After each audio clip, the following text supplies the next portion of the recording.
ನಮಸ್ಕಾರ. ನಾನು Nagendra, KSOU MA Kannada 4ನೇ ಸೆಮಿಸ್ಟರ್, ಪತ್ರಿಕೆ 3 ಕನ್ನಡ ಶಾಸನಗಳ ಅಧ್ಯಯನ ತತ್ವಗಳು ಮತ್ತು ಆಯ್ದ ಪಠ್ಯಗಳು. ಈ ಪತ್ರಿಕೆಯ ಮೊದಲ ಬ್ಲಾಕ್ 70 ಪ್ರವೇಶಿಕೆ.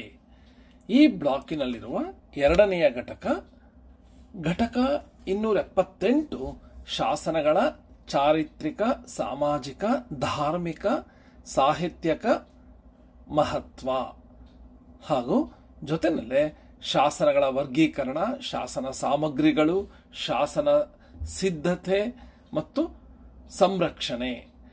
ಈ ಘಟಕದ ವಿವಿಧ ಅಂಶಗಳನ್ನು ಈ ವಿಡಿಯೋದಲ್ಲಿ ಹೇಳೋದಕ್ಕೆ ಇಷ್ಟಪಡ್ತೀನಿ. ಈ ಘಟಕದ ಪ್ರಮುಖ ಅಂಶಗಳು ಯಾವ್ಯಾವುದು? ಈ ಪ್ರಮುಖ ಅಂಶಗಳನ್ನು ನಾವು ನೆನಪಿಟ್ಕೊಂಡ್ರೆ ಪರೀಕ್ಷೆಯಲ್ಲಿ ಈ ಎಲ್ಲ ಅಂಶಗಳ ಬಗ್ಗೆ ನೀವು ಸ್ಪಷ್ಟವಾಗಿ ತಿಳ್ಕೊಂಡಿದ್ರೆ ಯಾವುದೇ ತರಹದ ಪ್ರಶ್ನೆಯನ್ನು ಸಹ ಬರೀಬಹುದು. ಯಾವ್ಯಾವುದು ಈ ಪ್ರಮುಖ ಅಂಶಗಳು?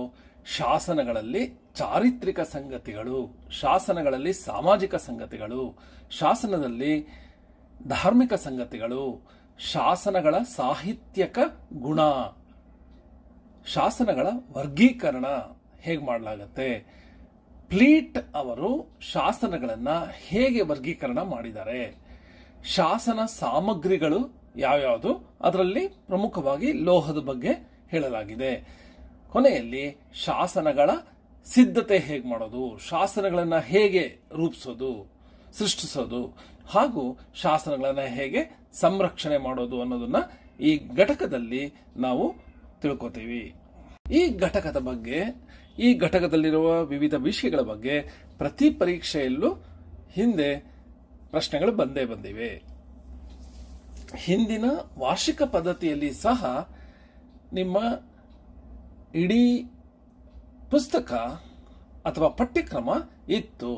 ಆ ವಾರ್ಷಿಕ ಪರೀಕ್ಷೆಗಳಲ್ಲಿ, ವಾರ್ಷಿಕ ಪದ್ಧತಿಯ ಪರೀಕ್ಷೆಯಲ್ಲಿ ಯಾವ ತರಹದ ಪ್ರಶ್ನೆಗಳು ಬಂದಿತ್ತು ಅಂದ್ರೆ, ಟಿಪ್ಪಣಿ ಬರೆಯಿರಿ, ಶಾಸನ ಲೇಖನ ಸಾಮಗ್ರಿಗಳು, ಇದು 5 ಅಂಕಗಳ ಪ್ರಶ್ನೆ. ಶಾಸನಗಳ ಧಾರ್ಮಿಕ, ಸಾಮಾಜಿಕ ಮತ್ತು ಚಾರಿತ್ರಿಕ ಮಹತ್ವವನ್ನು ಕುರಿತು ಬರೆಯಿರಿ, 15 ಅಂಕಗಳ ಪ್ರಶ್ನೆ ಮಾರ್ಚ್ 2023 ಪರೀಕ್ಷೆಯಲ್ಲಿ ಬಂದಿತ್ತು. ಹಾಗೆ ಏಪ್ರಿಲ್ ಮೇ 2022ರಲ್ಲಿ ಶಾಸನಗಳ ವರ್ಗೀಕರಣ ವಿಧಾನಗಳನ್ನು ವಿವರಿಸಿ ಅಂತ 15 ಅಂಕಗಳ ಪ್ರಶ್ನೆ ಬಂದಿತ್ತು. ಮತ್ತೊಂದು ಅದರಲ್ಲೇ ಇನ್ನೊಂದು ಪದ್ಧತಿ ಇತ್ತು, SLM ನ್ಯೂ ಅಂತ, ಅದರಲ್ಲಿ ಟಿಪ್ಪಣಿ ಬರೆಯಿರಿ, ಶಾಸನಗಳ ಸಾಹಿತ್ಯಕ ಮಹತ್ವ. ಹೀಗೆ ಈ ಘಟಕದ ಎಲ್ಲ ಅಂಶಗಳ ಬಗ್ಗೆ ವಿವಿಧ ಪರೀಕ್ಷೆಗಳಲ್ಲಿ ಒಂದಲ್ಲ ಒಂದು ರೀತಿಯಲ್ಲಿ ಪ್ರಶ್ನೆಗಳನ್ನು ಕೇಳಲಾಗಿದೆ. ಚಾರಿತ್ರಿಕ, ಸಾಮಾಜಿಕ, ಧಾರ್ಮಿಕ ಸಂಗತಿಗಳು, ಸಾಹಿತ್ಯಕ ಗುಣಗಳು, ಶಾಸನಗಳ ವರ್ಗೀಕರಣ, ಪ್ಲೀಟ್ ಅವರು ಮಾಡಿದ ವರ್ಗೀಕರಣದ ವಿಧಾನ, ಶಾಸನ ಸಾಮಗ್ರಿಗಳು ಮತ್ತು ಶಾಸನಗಳನ್ನು ಹೇಗೆ ಸಿದ್ಧಪಡಿಸ್ತಾ ಇದ್ರು ಮತ್ತು ಹೇಗೆ ಸಂರಕ್ಷಣೆ ಮಾಡ್ತಾ ಇದ್ರು ಅನ್ನೋದು ಈ ಘಟಕದ ಪ್ರಮುಖ ಅಂಶಗಳು. ಈ ಎಲ್ಲ ಅಂಶಗಳ ಬಗ್ಗೆ ನೀವು ವಿಷಯಗಳನ್ನು ತಿಳ್ಕೊಂಡ್ರೆ ಪರೀಕ್ಷೆಗಳಲ್ಲಿ ಯಾವುದೇ ರೀತಿಯ ಪ್ರಶ್ನೆಯನ್ನು ಸಹ ಸುಲಭವಾಗಿ ಉತ್ತರಿಸಬಹುದು. ಇನ್ನು ಈ ಘಟಕದ ವಿವಿಧ ವಿಷಯಗಳನ್ನ, ಅಂಶಗಳನ್ನ ತಿಳ್ಕೊಳ್ಳೋದಕ್ಕೆ ಮೊದಲು ಪೀಠಿಕೆಯಾಗಿ ಕೆಲವು ವಿಷಯಗಳನ್ನ ತಿಳ್ಕೊಳ್ಳೋಣ. ಏನದು? ಶಾಸನ ಅನ್ನೋದು ರಾಜಾಜ್ಞೆಯನ್ನ ಮುಖ್ಯವಾಗಿ ಒಳಗೊಂಡಿರುತ್ತೆ ಅಂತ ನಾವು ಹಿಂದಿನ ಘಟಕದಲ್ಲಿ ತಿಳ್ಕೊಂಡಿದ್ದೀವಿ. ಆದರೆ ರಾಜಾಜ್ಞೆ ಅಲ್ಲದೆ ಇನ್ನೂ ಹಲವಾರು ವಿಷಯಗಳ ಶಾಸನಗಳು ಇದೆ ಅನ್ನೋದು ಸಹ ನಾವು ನೆನ್ಪಿಟ್ಕೋಬೇಕು.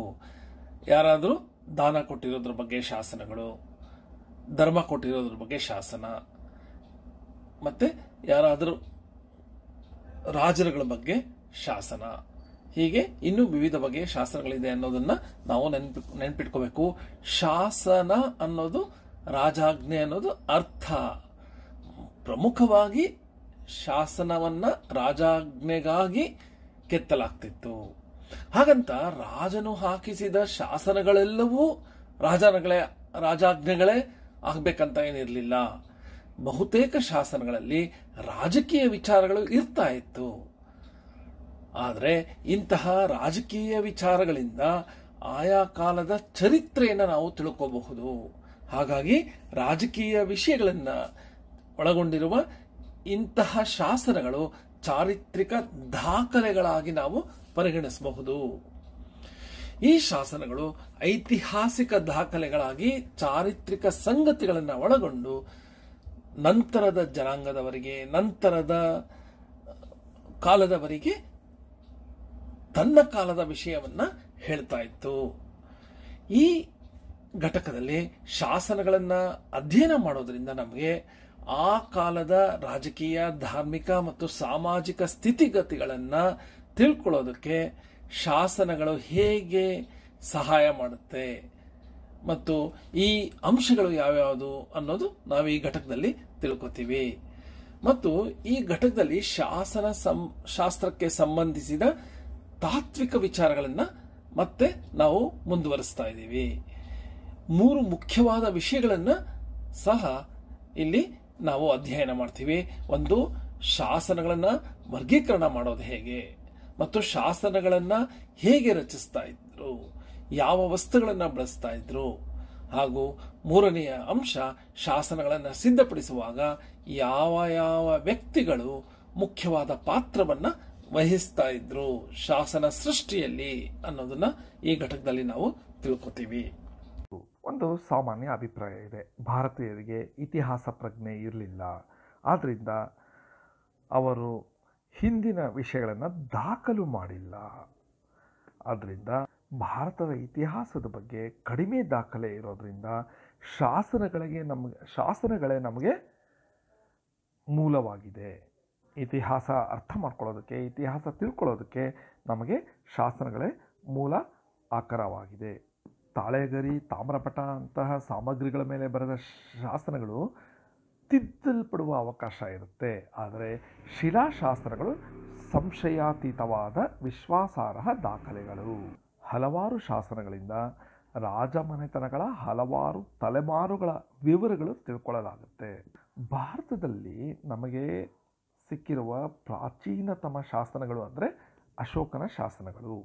ಕರ್ನಾಟಕದಲ್ಲಿ ಸಹ ದೊರೆತ ಶಾಸನಗಳಲ್ಲಿ ಪ್ರಾಚೀನವಾದದ್ದು ಅಶೋಕನ ಶಾಸನಗಳೇ. ಅವುಗಳ ಕಾಲ ಕ್ರಿಸ್ತಪೂರ್ವ 3ನೇ ಶತಮಾನ. ಕರ್ನಾಟಕದ ಬ್ರಹ್ಮಗಿರಿ, ಸಿದ್ದಾಪುರ, ಜಟಿಂಗರಾಮೇಶ್ವರ, ಕೊಪ್ಪಳ, ಮಸ್ಕಿ ಮೊದಲಾದ ಕಡೆಗಳಲ್ಲಿ ಅಶೋಕನ ಶಾಸನಗಳು ಸಿಕ್ಕಿವೆ. ಇವುಗಳಲ್ಲೆಲ್ಲ ದಮ್ಮ ಲಿಪಿಗಳಿವೆ. ಬಹುತೇಕ ನೈತಿಕ ವಿಚಾರಗಳನ್ನು ಈ ಶಾಸನಗಳು ಒಳಗೊಂಡಿವೆ. ಕರ್ನಾಟಕದಲ್ಲಿ ದೊರೆತಿರುವ ಶಾಸನಗಳಲ್ಲಿ ಅಶೋಕನ ಶಾಸನಗಳನ್ನು ಬಿಟ್ಟರೆ ಪ್ರಾಚೀನ ಕಾಲದ ಶಾಸನ ಅಂದರೆ ಕದಂಬ ಕುಲದ ಮಯೂರ ಶರ್ಮನದು. ಚಿತ್ರದುರ್ಗ ಹತ್ರ ಇರುವ ಚಂದವಳ್ಳಿ ಎಂಬ ಸ್ಥಳದಲ್ಲಿ ಈ ಶಾಸನ ಸಿಕ್ಕಿದೆ. ಲಿಪಿ ಕನ್ನಡದಲ್ಲಿದ್ದರೂ ಭಾಷೆ ಪ್ರಾಕೃತ. ಸುಮಾರು 4ನೇ ಶತಮಾನದ ಶಾಸನ ಅಂತ ಹೇಳಲಾಗುತ್ತೆ. ಮಯೂರವರ್ಮ ಒಂದು ಕೆರೆಯನ್ನು ಕಟ್ಟಿಸಿದ ವಿವರ ಈ ಶಾಸನದಲ್ಲಿದೆ. ಕರ್ನಾಟಕದಲ್ಲಿ ಕದಂಬರ ಸ್ವತಂತ್ರ ರಾಜ್ಯವನ್ನು ಸ್ಥಾಪಿಸಿದ ವೃತ್ತಾಂತವನ್ನು ಹೇಳುವ ಶಿವಮೊಗ್ಗ ಜಿಲ್ಲೆಯ ಶಿಕಾರಿಪುರ ತಾಲೂಕಿನ ತಾಳಗುಂದ ಗ್ರಾಮದ ಪ್ರಣವೇಶ್ವರ ದೇವಸ್ಥಾನದ ಆವರಣದಲ್ಲಿ ಸಿಕ್ಕಿರುವ ಸ್ತಂಭ ಶಾಸನ. ಇದು ಕಾಕುತ್ಸವರ್ಮನ ಮಗನಾದ ಶಾಂತಿವರ್ಮ ಈ ಶಾಸನವನ್ನು ಹಾಕಿಸಿದ್ದಾನೆ. ಇದರ ಕಾಲ ಸುಮಾರು 5ನೇ ಶತಮಾನದ್ದು. ಇದನ್ನು ತಾಳಗುಂದ ಸ್ತಂಭ ಶಾಸನ ಅಂತ ಕರೀಲಾಗುತ್ತೆ. ಕದಂಬರ ಮೂಲ ಈ ಶಾಸನ ಸಿಗೋಕ್ಕೆ ಮೊದಲು ಬರೀ ಪುರಾಣ ಕಥೆಗಳಿಂದ ತುಂಬಿತ್ತು. ಈ ಶಾಸನ ಸಿಕ್ಕ ಮೇಲೆ ಈ ಎಲ್ಲ ಪೌರಾಣಿಕ ಕಥೆಗಳಿಗೆ ಕಲ್ಪನೆಗೆ ತೆರೆ ಬಿದ್ದು ನೈಜ ಸತ್ಯ ಹೊರಬಂತು. ಯಾವುದೇ ಶಾಸನದಲ್ಲಿ ಶಾಸನ ಹಾಕಿಸಿದ ಕಾಲದ ಪ್ರಸ್ತಾಪ ಇರುತ್ತೆ ಬಹುತೇಕ.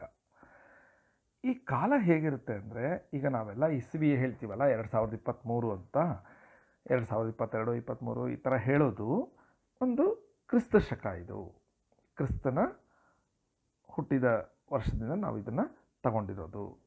ಆದರೆ ಭಾರತೀಯ ಮೂಲದ ಶಕ ಯಾವುದು ಅಂದರೆ 2 ಶಕ ಇದೆ. ಒಂದು ವಿಕ್ರಮ ಶಕ, ಇನ್ನೊಂದು ಶಾಲಿವಾಹನ ಶಕ. ವಿಕ್ರಮ ಶಕ ಕ್ರಿಸ್ತಪೂರ್ವ 58ರಿಂದ ಪ್ರಾರಂಭ ಆಗುತ್ತೆ. ಶಾಲಿವಾಹನ ಶಕ ಕ್ರಿಸ್ತ ಶಕ 78ರಿಂದ ಪ್ರಾರಂಭ ಆಗುತ್ತೆ. ಹಲವಾರು ಶಾಸನಗಳಲ್ಲಿ ಶಕವರ್ಷ ಅಂತ ಬರೋದು ಶಾಲಿವಾಹನ ಶಕ ಅಂತ ಹೇಳೋದು. ಇವುಗಳಲ್ಲದೆ ಅನೇಕ ರಾಜರುಗಳ ಶಕವರ್ಷಗಳು ಇದೆ. ಕೊಲ್ಲಂ ಶಕ, ನೆವಾರಿ ಶಕ, ಲಕ್ಷ್ಮಣಸೇನ ಶಕ, ಮೊದಲಾದ ಶಕಗಳ ಜೊತೆ ಕಲಚೂರಿ ಶಕ, ಗುಪ್ತ ಶಕ, ಗಂಗಶಕ, ಹರ್ಷಶಕ, ಸಿಂಹಶಕ ಮೊದಲಾದ ಶಕಗಳು ಸಹ ಬಳಕೆಯಲ್ಲಿತ್ತು. ಶಾಸನಗಳನ್ನು ಅಧ್ಯಯನ ಮಾಡಿದಾಗ ಆಯಾ ಕಾಲದ ರಾಜನ ಕಾಲದಲ್ಲಿ ನಡೆದ ಯುದ್ಧಗಳು, ಅವರು ಕೈಗೊಂಡ ಸಾರ್ವಜನಿಕ ಕೆಲಸ ಕಾರ್ಯಗಳು, ಅವರ ಸಾಮಂತರು ಯಾರ್ಯಾರು, ರಾಜನ ಶಕ್ತಿ ಸಾಮರ್ಥ್ಯಗಳು ಹೇಗಿತ್ತು, ಇವೆಲ್ಲ ಸಂಗತಿಗಳು ಸಹ ಗೊತ್ತಾಗುತ್ತೆ. ಶಾಸನಗಳಲ್ಲಿ ದಾನಶಾಸ್ತ್ರಗಳ ಸಂಖ್ಯೆನೇ ಅಧಿಕವಾಗಿದೆ. ಅದನ್ನು ಬಿಟ್ಟರೆ ವೀರಗಲ್ಲುಗಳು ನಂತರದ ಸ್ಥಾನ ಪಡೆಯುತ್ತೆ. ಕನ್ನಡದ ಉಪಲಬ್ಧ ಶಾಸನ ಹಲ್ಮಿಡಿ ಶಾಸನ. ಇದು ಪ್ರಸ್ತುತವಾಗಿ ಅತಿ ಪ್ರಾಚೀನ ಶಾಸನ ಅಂತ ಹೇಳಲಾಗುತ್ತೆ. ಕೆಲವು ವರ್ಷಗಳ ಹಿಂದೆ ಭಾರತೀಯ ಪುರಾತತ್ವ ಇಲಾಖೆ ತಾಳಗುಂದ ಶಾಸನವನ್ನು ಕನ್ನಡದ ಮೊದಲ ಶಾಸನ ಅಂತ ಪ್ರಕಟಿಸಿದರೂ ಸಹ ಈಗಲೂ ನಮ್ಮ ಪುಸ್ತಕದಲ್ಲಿ ಇರೋದು ಹಲ್ಮಿಡಿ ಶಾಸನ ಅಂತಲೇ ಇದೆ. ನಾವು ಅದನ್ನು ಮೆನ್ಷನ್ ಮಾಡ್ತಾ ಹಲ್ಮಿಡಿ ಶಾಸನದ ಬಗ್ಗೆ ಸಹ ಹೇಳಬೇಕಾಗತ್ತೆ.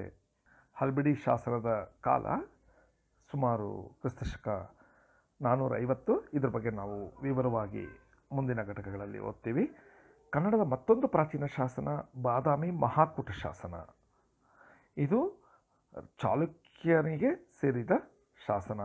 ಚಾಲುಕ್ಯನ ಪ್ರಸಿದ್ಧ ದೊರೆ 2ನೇ ಪುಲಕೇಶಿ ಬಗ್ಗೆ ಈ ಶಾಸನ ಇದೆ. ಇದರ ಕಾಲ 597ರಿಂದ 609 ಒಳಗೆ ಅಂತ ಹೇಳಲಾಗುತ್ತೆ. ಮತ್ತೊಂದು ಶಾಸನ ಮಾವಳ್ಳಿ ಶಾಸನ. ಸುಮಾರು 800ನೇ ಇಸವಿಯ ಸುಮಾರಿಗೆ ರಚನೆಯಾದ ಶಾಸನ. ಇದನ್ನು ವೀರಗಲ್ಲು ಅಥವಾ ವೀರಶಾಸನ ಅಂತ ಸಹ ಹೇಳ್ತಾರೆ. ಇನ್ನು ಶಾಸನಗಳಲ್ಲಿ ಸಾಮಾಜಿಕ ಸಂಗತಿಗಳ ಬಗ್ಗೆ ಸಹ ನಾವು ತಿಳ್ಕೋಬಹುದು. ಅದರಲ್ಲಿ ನಾವು ಏನೇನು ತಿಳ್ಕೊತೀವಿ ಅಂದರೆ, ಸ್ತ್ರೀ ಜೀವನ ಹೇಗಿತ್ತು ಆ ಶಾಸನದ ಸಮಯದಲ್ಲಿ, ವಿದ್ಯಾಭ್ಯಾಸ ಹೇಗೆ ನೀಡಲಾಗ್ತಾ ಇತ್ತು, ಹಾಗೂ ಸಾರ್ವಜನಿಕ ಚಟುವಟಿಕೆಗಳನ್ನು ಹೇಗೆ ಹಮ್ಮಿಕೊಳ್ಳಲಾಗ್ತಾ ಇತ್ತು. ಈ ಎಲ್ಲ ವಿಷಯಗಳನ್ನು ಸಹ ನಾವು ಹಲವಾರು ಶಾಸನಗಳಿಂದ ತಿಳ್ಕೊತೀವಿ. ಮೊದಲನೇದಾಗಿ ಸ್ತ್ರೀ ಜೀವನ. ಸುಗಮ ಬದುಕಿಗೆ ಗಂಡು ಹೆಣ್ಣು ಇಬ್ಬರ ಸಮಾನ ಸಹಕಾರ ಅಗತ್ಯ ಇದ್ದರೂ ಸಹ, ತಾತ್ವಿಕವಾಗಿ ಇದು ನಿಜ ಅನಿಸಿದ್ರೂ ಸಹ ಆಚರಣೆಗಳಲ್ಲಿ ವ್ಯತ್ಯಾಸ ಇದ್ದೇ ಇತ್ತು. ಸ್ತ್ರೀಗಿಂತ ಪುರುಷನೇ ಮೇಲು ಎನ್ನುವ ಧಾಟಿ ಮೊದಲಿನಿಂದಲೂ ನಡೆದುಕೊಂಡೇ ಬಂದಿದೆ. ಈಗ ಮಹಿಳೆಯು ತನ್ನ ಸ್ವಾತಂತ್ರ್ಯ ಮತ್ತು ಹಕ್ಕುಗಳನ್ನು ಕಾನೂನಿನ ಮೂಲಕ ಪಡೆಯುವ ಎಚ್ಚರ ಹೊಂದಿದ್ದಾಳೆ. ಆದರೆ ಪ್ರಾಚೀನ ಸಮಯದಲ್ಲಿ ಮಹಿಳೆಯರಿಗೆ ಬಹಳ ಕಡಿಮೆ ಹಕ್ಕಿತ್ತು. ಅವರ ಪಾಲಿಗೆ ಅದು ಕತ್ತಲ ಯುಗವಾಗಿತ್ತು ಅಂತ ಸಹ ಹೇಳಲಾಗುತ್ತೆ. ಹಿಂದಿನ ಕಾಲದಲ್ಲಿ ಎಲ್ಲರಿಗೂ ಗಂಡು ಮಗುನೇ ಬೇಕು ಅನ್ನೋ ಒಂದು ಆಸೆ ಇತ್ತು. ಆದರೂ ಸಹ ಒಂದು ಶಾಸನ ಬೆಳ್ಳಪ್ಪ ನಾಯಕನ ಮಡದಿ ಚುಂಗವೆಗೆ ಒಂದು ಹೆಣ್ಣು ಮಗು ಆದುದನ್ನು ಗೌರವಾದರದಿಂದ ಹೇಳುತ್ತದೆ. ಇದರಲ್ಲಿ ಹೆಣ್ಣನ್ನು ಸುಪುತ್ರಿ, ಕುಲದೀಪಿಕೆ ಅಂತ ಕರೆಯಲಾಗಿದೆ.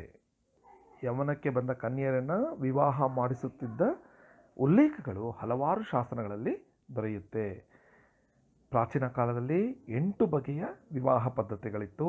ಬ್ರಹ್ಮ, ದೈವ, ಆರ್ಷ್ಯ, ಪ್ರಜಾಪತ್ಯ, ಅಸುರ, ಗಂಧರ್ವ, ರಾಕ್ಷಸ ಮತ್ತು ಪೈಶಾಚ. ಎಷ್ಟೊಂದು ಶಾಸನಗಳು ವಿವಿಧ ಬಗೆಯ ವಿವಾಹಗಳು ಯಾವ ರೀತಿ ಆಯಿತು ಅನ್ನೋದನ್ನು ಹೇಳುತ್ತೆ. ನವಸಾರಿ ಶಾಸನ ರಾಜ ಮಹಾರಾಜರ ವಿವಾಹ ಕುರಿತು ಹೇಳುವ ಒಂದು ಶಾಸನ. ಇದರಲ್ಲಿ ರಾಷ್ಟ್ರಕೂಟರ ದಂತಿದುರ್ಗ ಚಾಲುಕ್ಯರ ಕೀರ್ತಿವರ್ಮನ ಮಗಳಾದ ಲಕ್ಷ್ಮೀದೇವಿಯನ್ನು ವಿವಾಹವಾದ ಸಂಗತಿಯನ್ನು ಈ ಶಾಸನ ಹೇಳುತ್ತೆ. ಹಿಂದಿನ ಕಾಲದಲ್ಲಿ ಚಾಲ್ತಿಯಲ್ಲಿದ್ದ ಸ್ವಯಂವರ ವಿವಾಹ ಪದ್ಧತಿಯನ್ನು ಸಹ ಹಲವಾರು ಶಾಸನಗಳು ಹೇಳಿದೆ. ಹಲವಾರು ಶಾಸನಗಳಲ್ಲಿ ರಾಜರುಗಳು ಹೊಂದಿದ್ದ ಬಹುಪತ್ನಿತ್ವದ ಬಗ್ಗೆ ಸಹ ಹೇಳಲಾಗಿದೆ. ಈ ಬಹುಪತ್ನಿತ್ವ ವ್ಯವಸ್ಥೆ ಅರಸರು ಮತ್ತು ಅಧಿಕಾರಿ ವರ್ಗಗಳಲ್ಲಿ ಸಾಮಾನ್ಯವಾಗಿದ್ದರೂ ಜನಸಾಮಾನ್ಯರಲ್ಲಿ ಅದು ವಿರಳ ಅಂತಲೇ ಹೇಳಬಹುದು. ಹಲವಾರು ಶಾಸನಗಳಲ್ಲಿ ರಾಣಿಯರು ಸಹ ರಾಜ್ಯಸೂತ್ರವನ್ನು ಹಿಡಿದು ಆಡಳಿತ ನಡೆಸಿದ್ದ ಬಗ್ಗೆ ಹೇಳಲಾಗುತ್ತೆ. ಚಾಲುಕ್ಯನ ವಿಕ್ರಮಾದಿತ್ಯನ ರಾಣಿಯರು ಈ ಜವಾಬ್ದಾರಿ ಹೊತ್ತ ಶಾಸನ ಕಂಡುಬಂದಿದೆ. ಹಲವಾರು ಶಾಸನಗಳು ಮಹಿಳೆಯನ್ನು ಪತಿವ್ರತೆ, ಪುರುಷವ್ರತೆ ಎಂಬ ವಿಶೇಷಣಗಳಿಂದ ಕರೆದು ಗೌರವಿಸಿದೆ. ಅನೇಕ ಸ್ತ್ರೀಯರು ತಮ್ಮ ಪಾತಿವ್ರತ್ಯದ ಬಲದಿಂದ ಪವಾಡಗಳನ್ನು ಮಾಡಿದ ಕಾರ್ಯಗಳನ್ನು ವಿವರಿಸುವ ಶಾಸನಗಳಿವೆ. ಅದರಲ್ಲೂ ಸುಗ್ಗಲದೇವಿ ಎಂಬಾಕೆ ಘಟಸರ್ಪ ಪವಾಡ ಮಾಡುವುದನ್ನು ಒಂದು ಶಾಸನ ಹೇಳಿದೆ.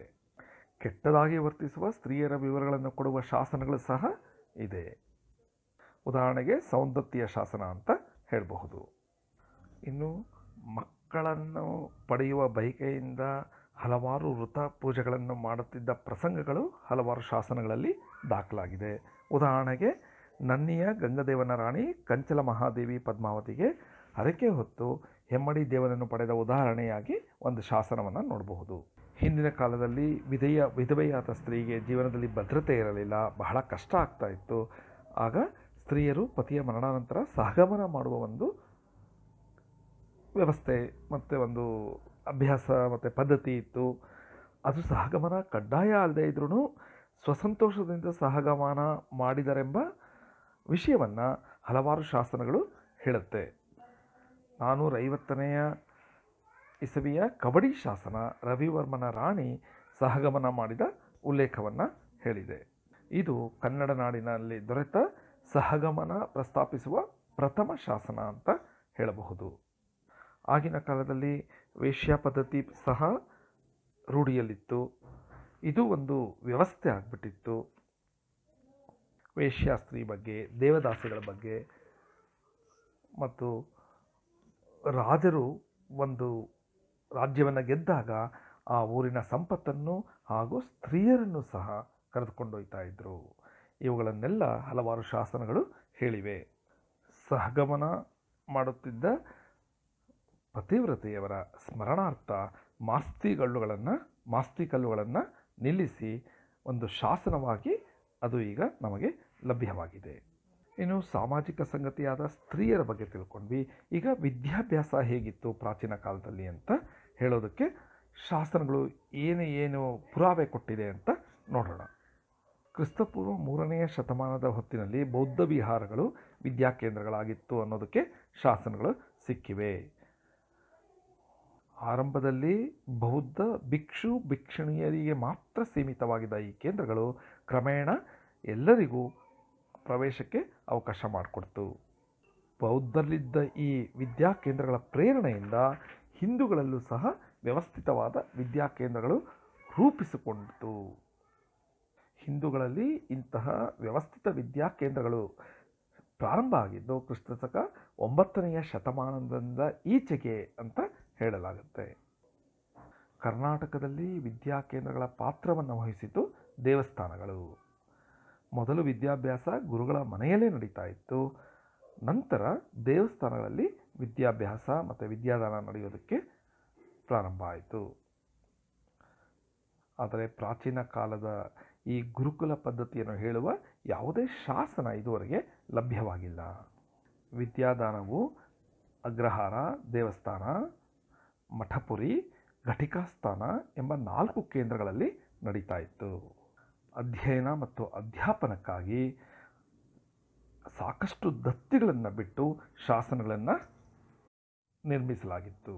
ಬ್ರಾಹ್ಮಣರಿಗೆ ವಿದ್ಯಾದಾನ ಮಾಡಲಿ ಅಂತ ಗ್ರಾಮಗಳನ್ನು ದಾನವಾಗಿ ನೀಡುವ ಪದ್ಧತಿ ಇತ್ತು. ಹೀಗೆ ದಾನವಾಗಿ ನೀಡಲ್ಪಟ್ಟ ಗ್ರಾಮ ಭಾಗವೇ ಅಗ್ರಹಾರ. ಇಲ್ಲಿ ಬ್ರಾಹ್ಮಣ ವರ್ಗದವರು ಇರ್ತಾ ಇದ್ರು. ಇವರನ್ನು ಮಹಾಜನ ಅಂತ ಕರೀತಾ ಇದ್ರು. ನಗರಗಳಲ್ಲಿ ಅಥವಾ ಪಟ್ಟಣಗಳಲ್ಲಿ ಬ್ರಾಹ್ಮಣ ವಿದ್ವಾಂಸರು ವಾಸಿಸುವ ಭಾಗಕ್ಕೆ ಬ್ರಹ್ಮಪುರಿ ಅಂತ ಕರೀತಾ ಇದ್ರು. ಇವುಗಳ ಬಗ್ಗೆ ಹಲವಾರು ಶಾಸನಗಳು ವಿಷಯಗಳನ್ನು ಹೇಳಿವೆ. ದೇವಸ್ಥಾನಗಳು ವಿದ್ಯಾಕೇಂದ್ರಗಳಾಗಿ ಬಹಳ ಮಹತ್ವವಾದ ಸ್ಥಾನವನ್ನು ಪಡೆದಿವೆ. ದೇವಸ್ಥಾನದ ಯತಿಗಳು ಆಧ್ಯಾತ್ಮ ಸಾಧನೆಯ ಜೊತೆಗೆ ವಿದ್ಯಾದಾನದ ಕೆಲಸವನ್ನು ಸಹ ಕೈಗೊಂಡಿದ್ದರು. ಅದಕ್ಕಾಗಿ ಹಲವಾರು ದತ್ತಿಗಳನ್ನು ಸಹ ಬಿಡಲಾಗಿತ್ತು. ದೇವಸ್ಥಾನದಲ್ಲಿ ಅಧ್ಯಯನ ಮಾಡ್ತಿದ್ದ ವಿದ್ಯಾರ್ಥಿ ಸಮೂಹವನ್ನು 2 ಭಾಗವನ್ನಾಗಿ ಮಾಡಲಾಗಿತ್ತು. ಒಂದು ವಿದ್ಯಾರ್ಥಿ ತಪೋಧನರು, ಇನ್ನೊಂದು ವಿದ್ಯಾರ್ಥಿ ಮಾಣಿಯರು. ವಿದ್ಯಾರ್ಥಿ ತಪೋಧನರು ನೈಷ್ಠಿಕ ಬ್ರಹ್ಮಚಾರಿಗಳು. ಅವರು ವಿದ್ಯಾಭ್ಯಾಸದ ನಂತರ ಬೇರೆ ಬೇರೆ ಮಠಗಳಲ್ಲಿ ಸ್ಥಾನಪತಿಗಳಾಗ್ತಾ ಇದ್ರು. ವಿದ್ಯಾರ್ಥಿ ಮಾಣಿಯರು ಆ ವ್ಯಾಸಂಗ ಮುಗಿದ ನಂತರ ಗೃಹಸ್ಥರಾಗ್ತಾ ಇದ್ರು. ಈ ವಿದ್ಯಾದಾನಕ್ಕಾಗಿ ದತ್ತಿಗಳನ್ನು ಹೇಗೆ ಬಿಡಲಾಗ್ತಿತ್ತು ಅಂದರೆ ಒಬ್ಬೊಬ್ಬ ವಿದ್ಯಾರ್ಥಿಗೆ ಇಷ್ಟಿಷ್ಟು ದುಡ್ಡು ಬೇಕಾಗುತ್ತೆ, ಉಪ್ಪು, ಎಣ್ಣೆ, ಬಟ್ಟೆ, ಭೋಜನಕ್ಕೆ, ತಟ್ಟೆಗೆ, ಉಪ್ಪಿನಕಾಯಿಗೆ, ಈ ಥರ ಗದ್ಯಾನಗಳು ಅನ್ನೋ ಒಂದು ರೂಪದಲ್ಲಿ ದತ್ತಿನ ಬಿಡಲಾಗ್ತಾ ಇತ್ತು. ಈಗ ಸರ್ಕಾರ ನಡೆಸುವ ಹಾಸ್ಟೆಲ್ಗಳಲ್ಲಿ ಒಬ್ಬ ವಿದ್ಯಾರ್ಥಿಗೆ ಒಂದು ದಿನಕ್ಕೆ ₹120 ಅಥವಾ ₹150 ಊಟಕ್ಕೆ, ಭೋಜನಕ್ಕೆ ಅನ್ನೋ ಥರ ಲೆಕ್ಕ ಹಾಕೋತರ. ಆಗಲೂ ಸಹ ಒಬ್ಬ ವಿದ್ಯಾರ್ಥಿಗೆ ಇಷ್ಟು ಅಂತ ಹೇಳಿ ಎಷ್ಟು ಜನ ವಿದ್ಯಾರ್ಥಿಗಳಿದ್ರು ಅದಕ್ಕೆ ತಕ್ಕಂತೆ ದತ್ತಿನ ಬಿಡ್ತಾಯಿದ್ರು. ಬಳ್ಳಿಗಾವೆಯ ಕೇದಾರೇಶ್ವರ ಮಠ ಅಥವಾ ಕೋಡಿಮಠ ಬಹಳ ಪ್ರಸಿದ್ಧವಾದ ಒಂದು ವಿದ್ಯಾಕೇಂದ್ರವಾಗಿತ್ತು. ಈ ಮಠ 11ನೇ ಶತಮಾನದ ಉತ್ತರಾರ್ಧದಲ್ಲಿ ಅಸ್ತಿತ್ವಕ್ಕೆ ಬಂತು. ಅದರ ಸ್ಥಾಪಕ ಕೇದಾರೇಶ್ವರನಯ ವಿದ್ಯಾಬ್ಧಿ ಎಂಬ ಬಿರುದಿನಿಂದ ಗೌರವಿಸಲ್ಪಟ್ಟಿದ್ದ. ಈ ಮಠದಲ್ಲಿ ವೇದಗಳು, ವ್ಯಾಕರಣ, ಯೋಗಶಾಸ್ತ್ರ, ಪುರಾಣ, ಕಾವ್ಯ, ನಾಟಕ ಮೊದಲಾದ ವಿಷಯಗಳ ಬಗ್ಗೆ ಅಧ್ಯಯನವನ್ನು ನಡೆಸಲಾಗ್ತಿತ್ತು. ಘಟಿಕಾ ಸ್ಥಾನಗಳು ಸಹ ಪ್ರಮುಖವಾದ ವಿದ್ಯಾಕೇಂದ್ರ. ಇಲ್ಲಿ ಉಪಾಧ್ಯಾಯರು, ವಿದ್ಯಾರ್ಥಿಗಳು ಕೂಡಿ ಚರ್ಚೆಯನ್ನು ನಡೆಸ್ತಾ ಇದ್ದರು. ಮಹಾವಿದ್ವಾಂಸರ ಸಂಪರ್ಕದಿಂದ ಧಾರ್ಮಿಕ ಸಾಹಿತ್ಯದಲ್ಲಿ ಉತ್ತಮ ಜ್ಞಾನವನ್ನು ಪಡೆಯಲು ಸಾಧ್ಯ ಆಗ್ತಾ ಇತ್ತು. ಉದಾಹರಣೆಗೆ ಕರ್ನಾಟಕದ ಅತ್ಯಂತ ಪ್ರಾಚೀನವಾದ ಘಟಿಕಾಸ್ಥಾನ ಗುಲ್ಬರ್ಗ ಜಿಲ್ಲೆಯ ನಾಗಾವಿಯಲ್ಲಿದೆ. ಆಗಿನ ಕಾಲದಲ್ಲಿಯೇ ಇಲ್ಲಿ 6 ಜನ ಉಪಾಧ್ಯಾಯರು, ಒಬ್ಬ ಸರಸ್ವತಿ ಭಂಡಾರಿ ಅಂದರೆ ಲೈಬ್ರರಿಯನ್ ಗ್ರಂಥಪಾಲಕರು ಮತ್ತು 250 ವಿದ್ಯಾರ್ಥಿಯರು ಇದ್ದರು ಅಂತ ಒಂದು ಶಾಸನ ಹೇಳಿದೆ. ಹೀಗೆ ವಿದ್ಯೆಯನ್ನು ಅಗ್ರಹಾರ, ಬ್ರಹ್ಮಪುರಿ, ದೇವಸ್ಥಾನ, ಮಠ, ಘಟಿಕಾಸ್ಥಾನಗಳಲ್ಲಿ ವಿದ್ಯಾದಾನವನ್ನು ಕೊಡಲಾಗ್ತಾ ಇತ್ತು. ವೇದಗಳನ್ನು ವಿದ್ಯಾಕೇಂದ್ರಗಳಲ್ಲಿ ಹೇಳ್ಕೊಡ್ಲಾಗ್ತಿತ್ತು. ಬ್ರಾಹ್ಮಣರು, ಸ್ವಲ್ಪ ಮಟ್ಟಿಗೆ ಕ್ಷತ್ರಿಯರು ಸಹ ವೇದಾಧ್ಯಯನ ಮಾಡ್ತಾಯಿದ್ರು ಅಂತ ಶಾಸನಗಳಲ್ಲಿ ತಿಳಿದು ಬಂದಿದೆ. ವ್ಯಾಕರಣ, ತರ್ಕ, ಜ್ಯೋತಿಷ, ಪುರಾಣ, ಭರತಶಾಸ್ತ್ರ, ವಾತ್ಸಾಯನ, ಕಾಮಸೂತ್ರ, ಸ್ಮೃತಿಗಳು, ಷಡ್ದರ್ಶನಗಳು ಮೊದಲಾದವು ಅಭ್ಯಾಸದ ವಿಷಯಗಳಾಗಿದ್ದವು. ಕ್ಷತ್ರಿಯರು ಮುಖ್ಯವಾಗಿ ಯುದ್ಧ ಮತ್ತು ಆಡಳಿತಕ್ಕೆ ಸಂಬಂಧಿಸಿದ ವಿದ್ಯೆಯನ್ನು ಕಲಿತಾ ಇದ್ದರು. ಗಜಶಾಸ್ತ್ರ, ಹಯಶಾಸ್ತ್ರ, ಧನುರ್ವಿದ್ಯೆಯಲ್ಲಿ ಕ್ಷತ್ರಿಯರು ಪರಿಣಿತಿ ಪಡಿತಾ ಇದ್ದರು. ಸಂಗೀತ, ವೈದ್ಯಗಳ ಶಿಕ್ಷಣ ಸಹ ನಡೀತಾ ಇತ್ತು. ನೋಡಿ, ಆಗಿನ ಕಾಲದಲ್ಲಿ ವೃತ್ತಿ ಶಿಕ್ಷಣ ಸಹ ಕೊಡಲಾಗ್ತಿತ್ತು. ಕುಂಬಾರಿಕೆ, ನೇಕಾರಿಕೆ, ವ್ಯಾಪಾರ, ವೈದ್ಯ ಮೊದಲಾದ ವೃತ್ತಿ ಸಂಬಂಧಿ ವಿದ್ಯೆಯ ಕಲಿಕೆ ಇತ್ತು. ಸಾಮಾನ್ಯವಾಗಿ ವಂಶ ಪರಂಪರೆಯಿಂದ ಕುಟುಂಬದವರ ಮೂಲಕ ಸಾಗುತ್ತಿತ್ತು. ಶೂದ್ರರು ಸಹ ಈ ವಿದ್ಯೆಯನ್ನು ಕಲಿಯಲು ಅಭ್ಯಂತರ ಇರಲಿಲ್ಲ. ಶಿಲ್ಪಶಾಸ್ತ್ರವೂ ಸಹ ಒಂದು ವಿದ್ಯೆಯಾಗಿ ಕರೆಯಲ್ಪಡ್ತಾ ಇತ್ತು. ಆದರೆ ಸ್ತ್ರೀಯರು ವಿದ್ಯಾಭ್ಯಾಸದಲ್ಲಿ ಪಾಲ್ಗೊಳ್ತಾ ಇದ್ದಿದ್ದು ವಿರಳ ಅಂತಲೇ ಹೇಳಬಹುದು. ಆದರೂ ಸಹ ಜನಸಾಮಾನ್ಯರಿಗೆ, ಸ್ತ್ರೀಯರಿಗೆ ವಿದ್ಯಾಭ್ಯಾಸ ಕೊಡದಿರ ಇದ್ದರೂ ಸಹ ರಾಜಮನೆತನ ಮತ್ತು ಶ್ರೀಮಂತ ಸ್ತ್ರೀಯರು ವಿದ್ಯೆಯ ಸೌಲಭ್ಯವನ್ನು ಪಡಿತಾ ಇದ್ದರು. ಕಂತಿ ಎನ್ನುವವರು ಕನ್ನಡದ ಮೊದಲನೆಯ ಕವಿಯತ್ರಿ, 12ನೇ ಶತಮಾನದವರು. ಅನಂತರ ಹಲವಾರು ವಚನಕಾರ್ತಿಯರಿದ್ದಾರೆ. ಸಂಚಿ ಹೊನ್ನಮ್ಮನಂಥ ಹಲವು ಹೆಸರುಗಳನ್ನು ನಾವು ಶಾಸನಗಳಲ್ಲಿ ನೋಡಬಹುದು. ಹೀಗೆ ಶಾಸನಗಳಿಂದ ನಮಗೆ ತಿಳಿದ ಸಾಮಾಜಿಕ ಸಂಗತಿಗಳಲ್ಲಿ ಸ್ತ್ರೀ ಜೀವನ ಹೇಗಿತ್ತು ಅಂತ ಗೊತ್ತಾಯಿತು. ವಿದ್ಯಾಭ್ಯಾಸ ಹೇಗೆ ನಡೀತಾ ಇತ್ತು ಅಂತ ಗೊತ್ತಾಯಿತು. ಇನ್ನು ಸಾರ್ವಜನಿಕ ಚಟುವಟಿಕೆಗಳು ಹೇಗೆ ನಡೀತಾ ಇತ್ತು ಅನ್ನೋದನ್ನು ತಿಳ್ಕೊಳ್ಳೋಣ. ಇತರರ ಜೀವನವು ಹಸನಾಗಿರಲಿ ಅಂತ ವ್ಯಕ್ತಿಗಳು ಸಾರ್ವಜನಿಕರಿಗಾಗಿ ಹಲವಾರು ಪರೋಪಕಾರಿ ಕೆಲಸಗಳನ್ನು ಮಾಡ್ತಾಯಿದ್ರು. ಯಾವ ಥರ ಕೆಲಸಗಳು? ಕೆರೆ ಕಟ್ಟಿಸೋದು, ದಾನ ಬಿಡೋದು, ದತ್ತಿ ಬಿಡೋದು, ದೇವಸ್ಥಾನ ನಿರ್ಮಾಣ ಮಾಡೋದು, ಬಸದಿ ಕಟ್ಟಿಸೋದು, ಅರವಂಟಿಕೆ, ಈ ಥರ ಹಲವಾರು ಸಾರ್ವಜನಿಕ ಕಾರ್ಯಗಳನ್ನು ಕೈಗೊಳ್ತಾ ಇದ್ದರು. ಪ್ರಮುಖವಾದ ಸಾರ್ವಜನಿಕ ಅನುಕೂಲಗಳನ್ನು ದಾನಿಗಳು ಕೊಡ್ತಾಯಿದ್ರು. ಈ ಅನುಕೂಲಗಳು ಯಾವ್ಯಾವುದು ಅಂದರೆ ಆರಾಮ ಅಂದರೆ ಸಾರ್ವಜನಿಕ ಉದ್ಯಾನವನಗಳು, ಅಗ್ಗಿಷ್ಟಿಕೆ ಅಂದರೆ ಊರಿನಲ್ಲಿ ಯಾವುದಾದ್ರೂ ಒಬ್ಬರು ಮನೆಯಲ್ಲಿ ಅಥವಾ ಮಠದಲ್ಲಿ ಅಥವಾ ದೇವಸ್ಥಾನದಲ್ಲಿ ಅಗ್ನಿಯನ್ನು ಸದಾಕಾಲ ಕಾಯ್ದುಕೊಳ್ತಾ ಇತ್ತು. ಊರಿನ ಎಲ್ಲರೂ ಇಲ್ಲಿಗೆ ಬಂದು ಅಗ್ನಿಯನ್ನು ಕೊಂಡೊಯ್ತಾ ಇದ್ರು. ಇದಕ್ಕೆ ಅಗ್ಗಿಷ್ಟಕ್ಕೆ ಅಂತ ಹೇಳ್ತಾ ಇದ್ರು. ಇನ್ನೊಂದು ಅರವಟ್ಟಿಗೆ, ಬೇರೆ ದೂರದ ಊರುಗಳಿಗೆ ಪ್ರಯಾಣ ಬೆಳೆಸುವ ಪ್ರಯಾಣಿಕರಿಗೆ ನೀರಿನ ದಾಹವನ್ನು ಇಂಗಿಸುವ ಸಲುವಾಗಿ ಇಟ್ಟಿದ್ದ ನೀರ್ದಾಣಗಳೇ ಅರವಟ್ಟಿಗೆಗಳು. ಇನ್ನು ಸತ್ರ ಅಂದರೆ ಛತ್ರ. ಈಗ ಹೇಳಬೇಕಾದ್ರೆ ಪ್ರಯಾಣಿಕರಿಗೆ ಅನ್ನಾಹಾರಗಳನ್ನು, ವಿಶ್ರಾಂತಿಯನ್ನು ಒದಗಿಸುವ ಧಾಮಗಳೇ ಸತ್ರಗಳು ಬೆಂಗಳೂರಿನಲ್ಲಿ 19ನೇ 20ನೇ ಶತಮಾನದಲ್ಲಿ ಹಲವಾರು ಸತ್ರಗಳು ಕಟ್ಟಲಾಗಿತ್ತು.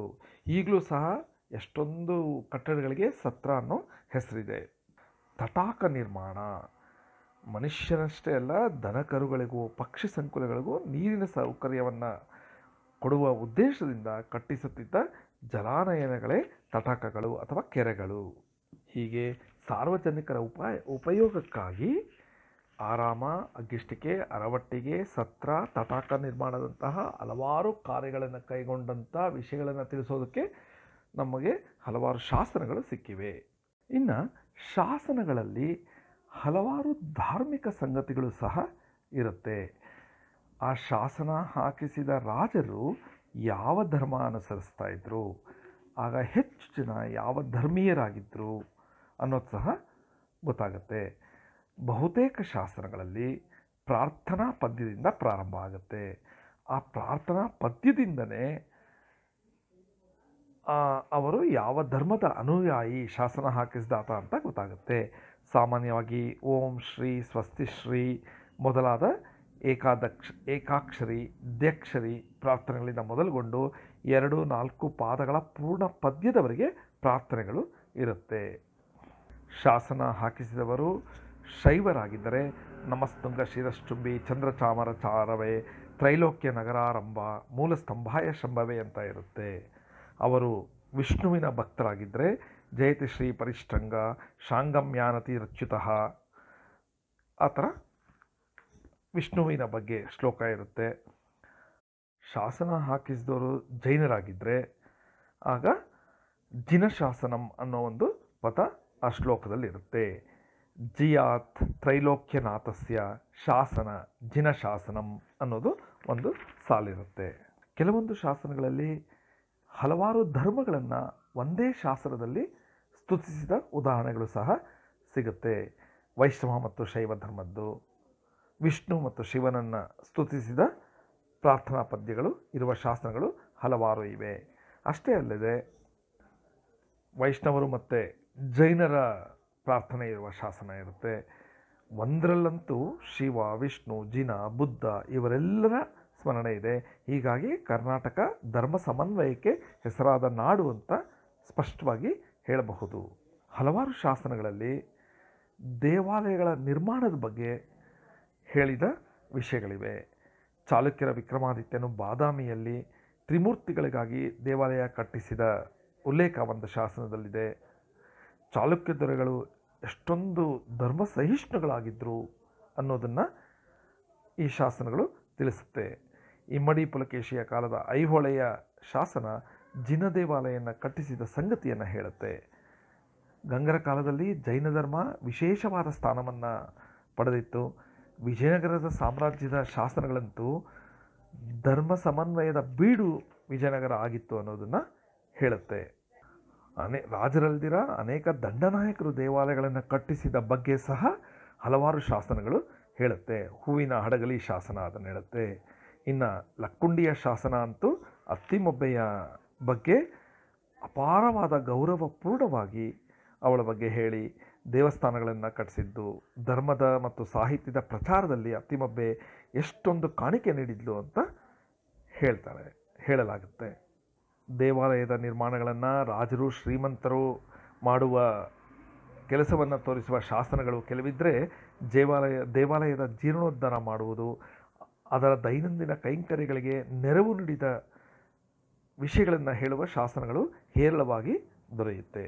ಹಲವಾರು ಶಾಸನಗಳಲ್ಲಿ ದೇವಾಲಯಗಳಲ್ಲಿ ವಿವಿಧ ಸೇವಾ ಕಾರ್ಯ ಮಾಡುತ್ತಿದ್ದ ಸಂಗತಿಗಳನ್ನು ಹೇಳುತ್ತಾ ಆ ಕೆಲಸ ಮಾಡ್ತಿದ್ದವರ ಹೆಸರುಗಳನ್ನು ಸಹ ಸೂಚಿಸುತ್ತೆ.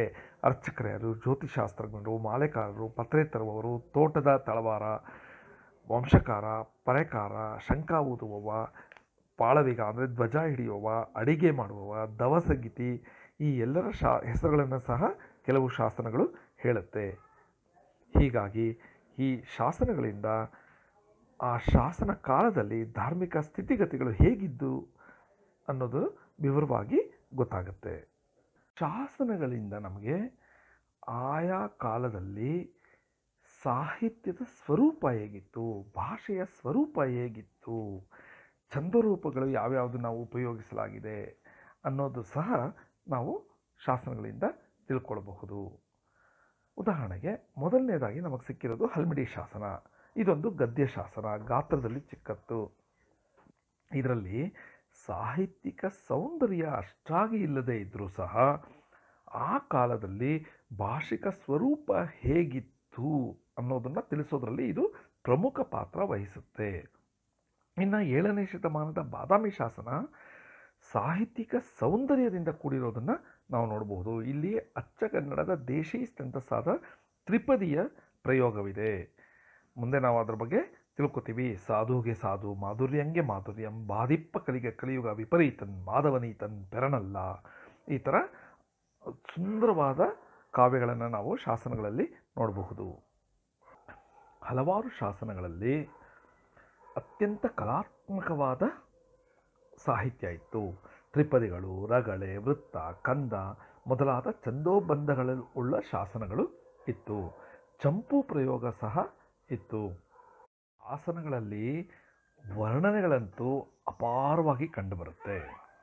ರಾಜರ ಚಕ್ರವರ್ತಿಗಳ ಸಾಹಸವನ್ನು ವರ್ಣಿಸೋದು, ಯೋಧರ ವೀರತ್ವವನ್ನು ವರ್ಣಿಸೋದು, ಪತಿವ್ರತೆಯರ ಸಾಧ್ವಿತನವನ್ನು ವರ್ಣಿಸೋದು, ಶ್ರೀಮಂತರ ದಾನತ್ವವನ್ನು ವರ್ಣಿಸೋದು, ಊರಿನ ಅಥವಾ ಪ್ರದೇಶದ ಸೌಂದರ್ಯವನ್ನು ವರ್ಣಿಸೋದು, ಹೀಗೆ ವರ್ಣನೆಗಳು ವಿವಿಧ ಶಾಸನಗಳಲ್ಲಿ ಹೇರಳವಾಗಿ ಕಾಣಬಹುದು. ಇಂತಹ ಶಾಸನಗಳಲ್ಲಿ ಅತ್ಯಧಿಕವಾದ ಸಾಹಿತ್ಯಿಕ ಸೌಂದರ್ಯ ಕಾಣುತ್ತೆ. ಪ್ರಖ್ಯಾತ ಕವಿಗಳು ಹಲವಾರು ಶಾಸನಗಳನ್ನು ರಚಿಸಿದ್ದಾರೆ. ಅತಕೂರು ಶಾಸನವನ್ನು ಪೊನ್ನಾರಸಿದ್ರೆ ಹರಿಹರ, ನಾಗಚಂದ್ರ, ರನ್ನ, ಗುಣವರ್ಮ, ಮನಸಿದ, ಚಂದ್ರಭಟ್ಟ, ಮಲ್ಲಿಕಾರ್ಜುನ, ಶಾಂತಿನಾಥ, ಜನ್ನ, ಹೀಗೆ ಹಲವಾರು ಪ್ರಸಿದ್ಧ ಕವಿಗಳು ವಿವಿಧ ಶಾಸನಗಳನ್ನು ರಚಿಸಿದ್ದಾರೆ. ವೈವಿಧ್ಯಮಯವಾದ ಛಂದೋರೂಪಗಳು, ಕರ್ನಾಟಕಗಳು, ಗದ್ಯ ಪ್ರಯೋಗ, ಪದ್ಯ ಪ್ರಯೋಗ, ಚಂಪು ಪ್ರಯೋಗ, ಹೀಗೆ ವಿವಿಧ ಸಾಹಿತ್ಯಿಕ ಗುಣಗಳನ್ನು ನಾವು ಶಾಸನಗಳಲ್ಲಿ ಕಾಣಬಹುದು. ಹೀಗಾಗಿ ನಾವು ಒಂದು ನಾಡಿನ ಚಾರಿತ್ರಿಕ, ಸಾಮಾಜಿಕ, ಧಾರ್ಮಿಕ ವ್ಯವಸ್ಥೆಯ ಸ್ವರೂಪವನ್ನು, ಅವು ಹೇಗೆ ಕಾಲಕಾಲಕ್ಕೆ ಬದಲಾವಣೆಯಾಗಿವೆ, ಅವುಗಳ ಇತಿಮಿತಿಗಳು ಏನಿತ್ತು ಮೊದಲಾದ ಮಹತ್ವದ ಸಂಗತಿಗಳನ್ನು ಶಾಸನಗಳು ದಾಖಲಿಸಿಕೊಟ್ಟಿವೆ. ಅಷ್ಟೇ ಅಲ್ಲದೆ ಭಾಷೆಯ ಬೆಳವಣಿಗೆ, ಸಾಹಿತ್ಯದ ಬೆಳವಣಿಗೆಯ ಬಗ್ಗೆ ಸಹ ಶಾಸನಗಳು ಬೆಳಕು ಚೆಲ್ಲಿವೆ. ಮೊದಲನೇದಾಗಿ ಶಾಸನಗಳ ವರ್ಗೀಕರಣ. 3 ದೃಷ್ಟಿಗಳಿಂದ ಶಾಸನಗಳನ್ನು ವರ್ಗೀಕರಣ ಮಾಡಬಹುದು.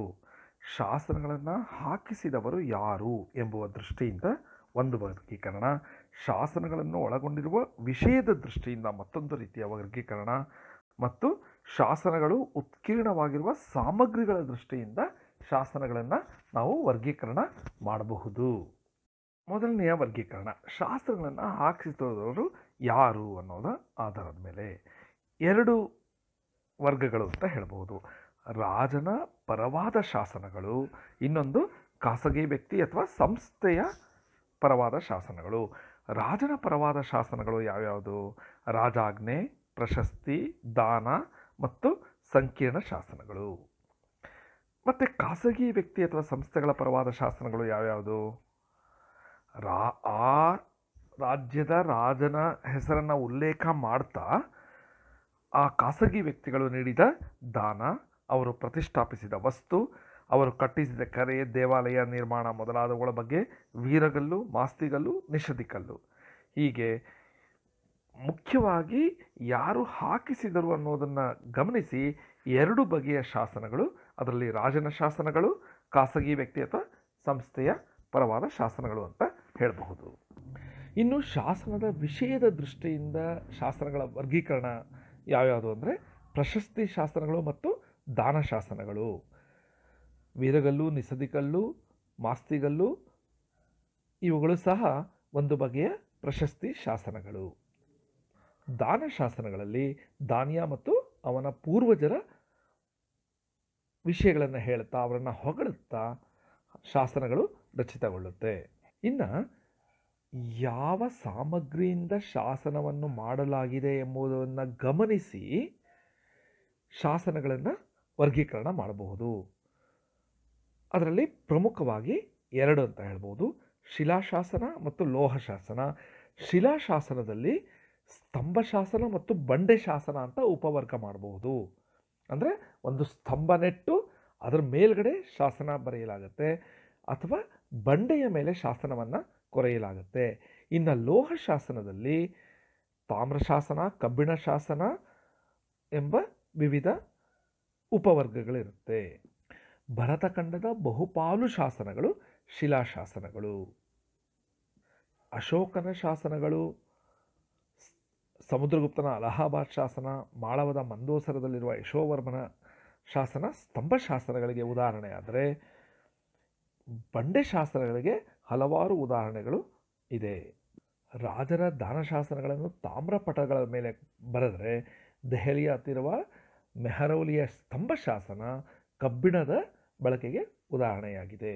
ಇವಿಷ್ಟೇ ಅಲ್ಲದೆ ಶಿಲಾಪೆಟ್ಟಿಗೆಗಳು, ದೇವಾಲಯದ ಹತ್ತಿರವಿರುವ ಕಟ್ಟಡಗಳ ಗೋಡೆ, ಕಂಬ, ವಿಗ್ರಹ ಪೀಠಗಳು, ಆಭರಣಗಳು, ಆಯುಧಗಳು, ಅವಶೇಷ ಕರಂಡಗಳು, ಪಾತ್ರೆಗಳು, ಚಿಪ್ಪುಗಳು, ದಂತಫಲಕ, ಹರಳು ಮುಂತಾದ ವಸ್ತುಗಳ ಮೇಲೆಲ್ಲ ಶಾಸನಗಳನ್ನು ಕೆತ್ತಲಾಗಿದೆ.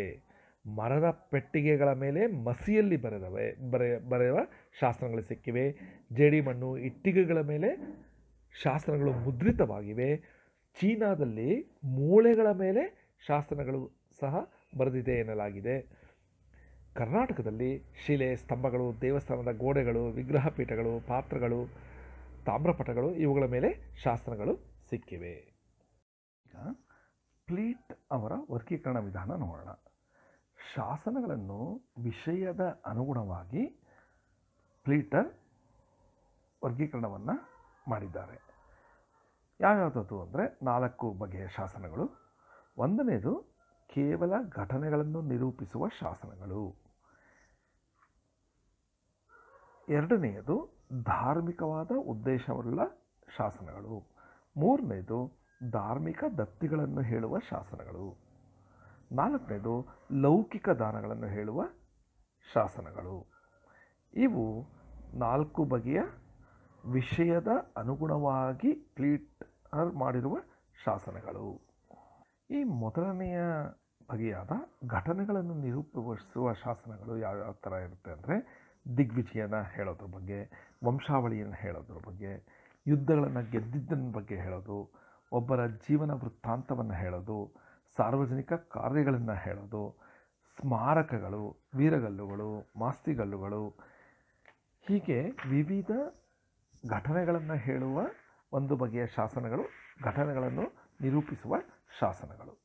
ಇನ್ನು ಪ್ಲೀಟ್ ಅವರ ಎರಡನೇ ಬಗೆಯ ಶಾಸನ ಧಾರ್ಮಿಕವಾದ ಉದ್ದೇಶವುಳ್ಳ ಶಾಸನ. ಬಹುತೇಕ ಅಶೋಕನ ಶಾಸನಗಳು ಧಾರ್ಮಿಕ ಉದ್ದೇಶವುಳ್ಳ ಶಾಸನಗಳಾಗಿತ್ತು.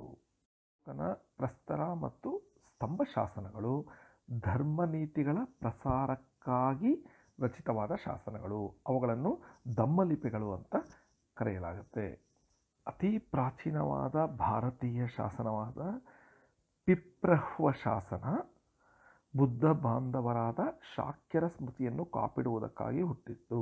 ಇದು ಸಹ ಒಂದು ಧಾರ್ಮಿಕ ಉದ್ದೇಶವಾದ ಶಾಸನ. ಇದರ ಕಾಲ 500ರಿಂದ 600 BC ಅಂತ ಹೇಳಲಾಗುತ್ತೆ.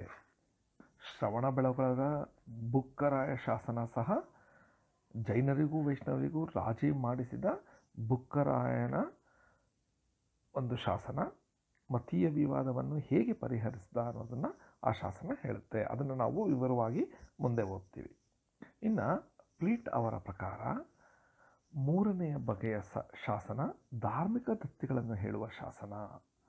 ದೇವತೆಗಳಿಗೆ, ದೇವಾಲಯಗಳಿಗೆ, ದೇವಾಲಯದ ಪರವಾಗಿ ಅರ್ಚಕರಿಗೆ, ಸಂಘ ಸಂಸ್ಥೆಗಳಿಗೆ ನೀಡಿದ ದತ್ತಿಗಳನ್ನು ಹೇಳುವ ಶಾಸನಗಳು ಧಾರ್ಮಿಕ ದತ್ತಿ ಹೇಳುವ ಶಾಸನಗಳು ಅಂತ ಹೇಳಬಹುದು.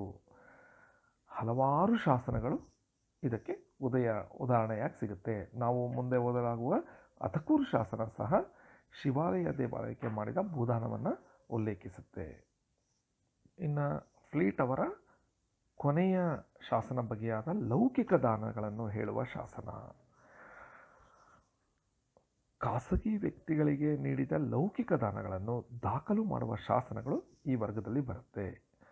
ಕದಂಬ ದೊರೆ ಕಾಕುತ್ಸವರ್ಮನ ಹಲಸಿ ಶಾಸನ ಶ್ರುತಕೀರ್ತಿ ಎಂಬ ಸೇನಾಪತಿಗೆ ಬಹುಮಾನವಾಗಿ ಭೂದಾನ ಮಾಡಿದ್ದನ್ನು ಹೇಳುತ್ತೆ.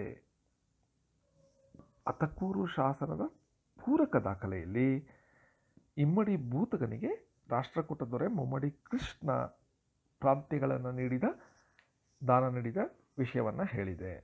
ಮಳವಳ್ಳಿ ಸ್ತಂಭ ಶಾಸನ, ಕೊಂಡಮುಡಿ ಶಾಸನ, ಚಮ್ಮಕ್ ಶಾಸನ, ಪೈಠಾನ್ ಪಟಗಳು, ಒಕ್ಕಲೇರಿ ಪಟಗಳು, ನೀಲಗುಂದ ಶಾಸನ, ಬೇಗೂರು ಶಾಸನ ಇವೆಲ್ಲ ಲೌಕಿಕ ದಾನಗಳಿಗೆ ಸಂಬಂಧಿಸಿದಂತೆ ರಚಿಸಲಾದ ಶಾಸನಗಳು.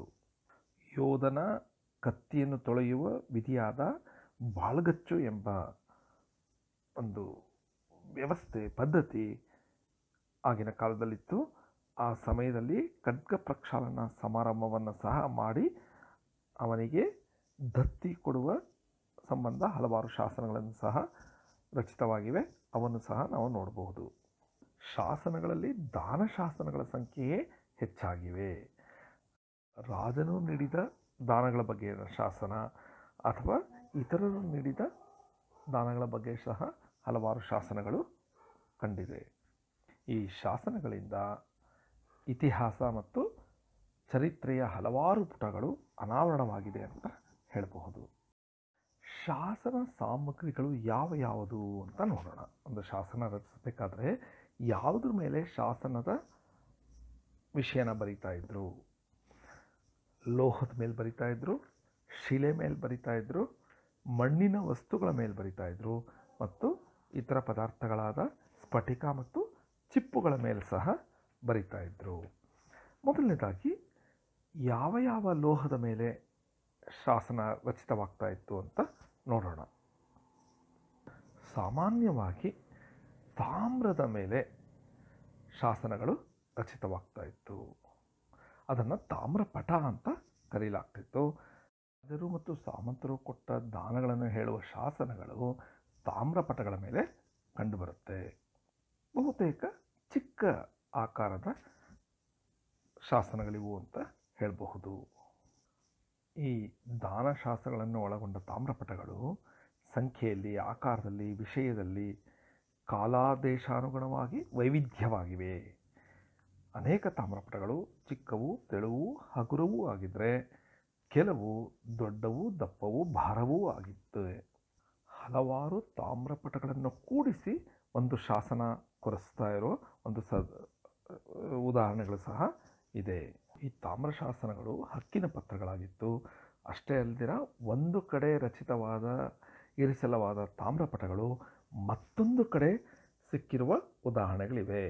ಉದಾಹರಣೆಗೆ ಕ್ರಿಸ್ತಶಕ 757ರ ಇಮ್ಮಡಿ ಕೀರ್ತಿವರ್ಮನ ಒಕ್ಕಲೇರಿ ಪಟಗಳು. ಇದು ಸಿಕ್ಕಿದ್ದು ಕೋಲಾರ ಜಿಲ್ಲೆಯ ಒಕ್ಕಲೇರಿಯಲ್ಲಾದರೂ ಅದು ಮೂಲತಃ ಧಾರವಾಡ ಜಿಲ್ಲೆಯ ಸುಳ್ಳಿಯೂರಿಗೆ ಸಂಬಂಧಿಸಿದ್ದು. ಇನ್ನು ತಾಮ್ರ ಅಲ್ಲದೆ ಇನ್ನಿತರ ಲೋಹಗಳಾದ ಕಬ್ಬಿಣ, ಚಿನ್ನ, ಬೆಳ್ಳಿ, ಕಂಚು, ಹಿತ್ತಾಳೆ ಈ ಲೋಹಗಳ ಮೇಲೆ ಸಹ ಹಲವಾರು ಶಾಸನಗಳು ಕೆತ್ತಲಾಗಿದೆ. 415ರ ಇಸವಿಯ ದೆಹಲಿ ಬಳಿಯ ಮೆಹರೌಲಿಯಲ್ಲಿರುವ ಕಬ್ಬಿಣದ ಸ್ತಂಭದ ಮೇಲೆ ಇಮ್ಮಡಿ ಚಂದ್ರಗುಪ್ತನ ಶಾಸನ ಹೊಂದಿದೆ. ಹಾಗೆ ಶ್ರೀಮಂತ ವರ್ತಕರು, ದೊರೆಗಳು ಮತ್ತು ಧಾರ್ಮಿಕ ಸಂಸ್ಥೆಗಳ ವಂಶ ದಾಖಲೆಗಳನ್ನು ಸುವರ್ಣ ಫಲಕಗಳ ಮೇಲೆ ಬರೆದಿಡಲಾಗ್ತಿತ್ತು. ಅದಕ್ಕೆ ಬೌದ್ಧ ಸಾಹಿತ್ಯದಲ್ಲಿ ಅದಕ್ಕೆ ಆಧಾರ ಸಹ ಇದೆ. ರಾಜಪತ್ರಗಳನ್ನು, ದತ್ತಿಗಳನ್ನು ಇಂತಹ ಫಲಕಗಳ ಮೇಲೆ ಕೆತ್ತಾ ಇದ್ದರು. ತಕ್ಷಶಿಲಾ ಅವಶೇಷಗಳಲ್ಲಿ, ಪಂಜಾಬಿನ ಗಂಗುವಿನಲ್ಲಿ ಹರಕೆಯನ್ನು ಹೇಳುವ ಕೆಲವು ಬೌದ್ಧ ಶಾಸನಗಳು ಚಿನ್ನದ ಪಟಗಳ ಮೇಲೆ ಸಿಕ್ಕಿವೆ. ಹಾಗೆ ಬೆಳ್ಳಿಯ ಪಟಗಳ ಮೇಲೆ ಸಹ ಭಟ್ರಿಪೋಲು ಮತ್ತು ತಕ್ಷಶಿಲೆಯಲ್ಲಿ ಕೆಲವು ಶಾಸನಗಳು ಸಿಕ್ಕಿವೆ.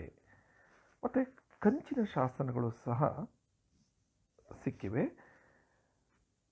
ತಾಮ್ರಪಟಗಳಿಗೆ ಲಗತ್ತಿಸಲಾಗುತ್ತಿದ್ದ ಬಹುಪಾಲು ಮುದ್ರೆಗಳು ತಾಮ್ರದಾಗಿರದೆ ಕಂಚಿನವಾಗ್ತಾ ಇತ್ತು. ಕಂಚಿನ ವಿಗ್ರಹಗಳ ಪೀಠಗಳ ಮೇಲೆ ಶಾಸನಗಳು ಕಂಡುಬಂದಿದೆ. ಸೋ ಗೌರ ತಾಮ್ರಪಟ ಎಂದು ಕರೆಯಲ್ಪಡುವ ಶಾಸನ ನಿಜವಾಗಿ ಕಂಚಿನ ಫಲಕದ ಮೇಲೆ ಇದೆ. ಇದೇ ರೀತಿಯಲ್ಲಿ ಮತ್ತೊಂದು ಲೋಹವಾದ ಹಿತ್ತಾಳೆ ಮೇಲೆ ಸಹ ಶಾಸನ ಹೊಂದಿದೆ.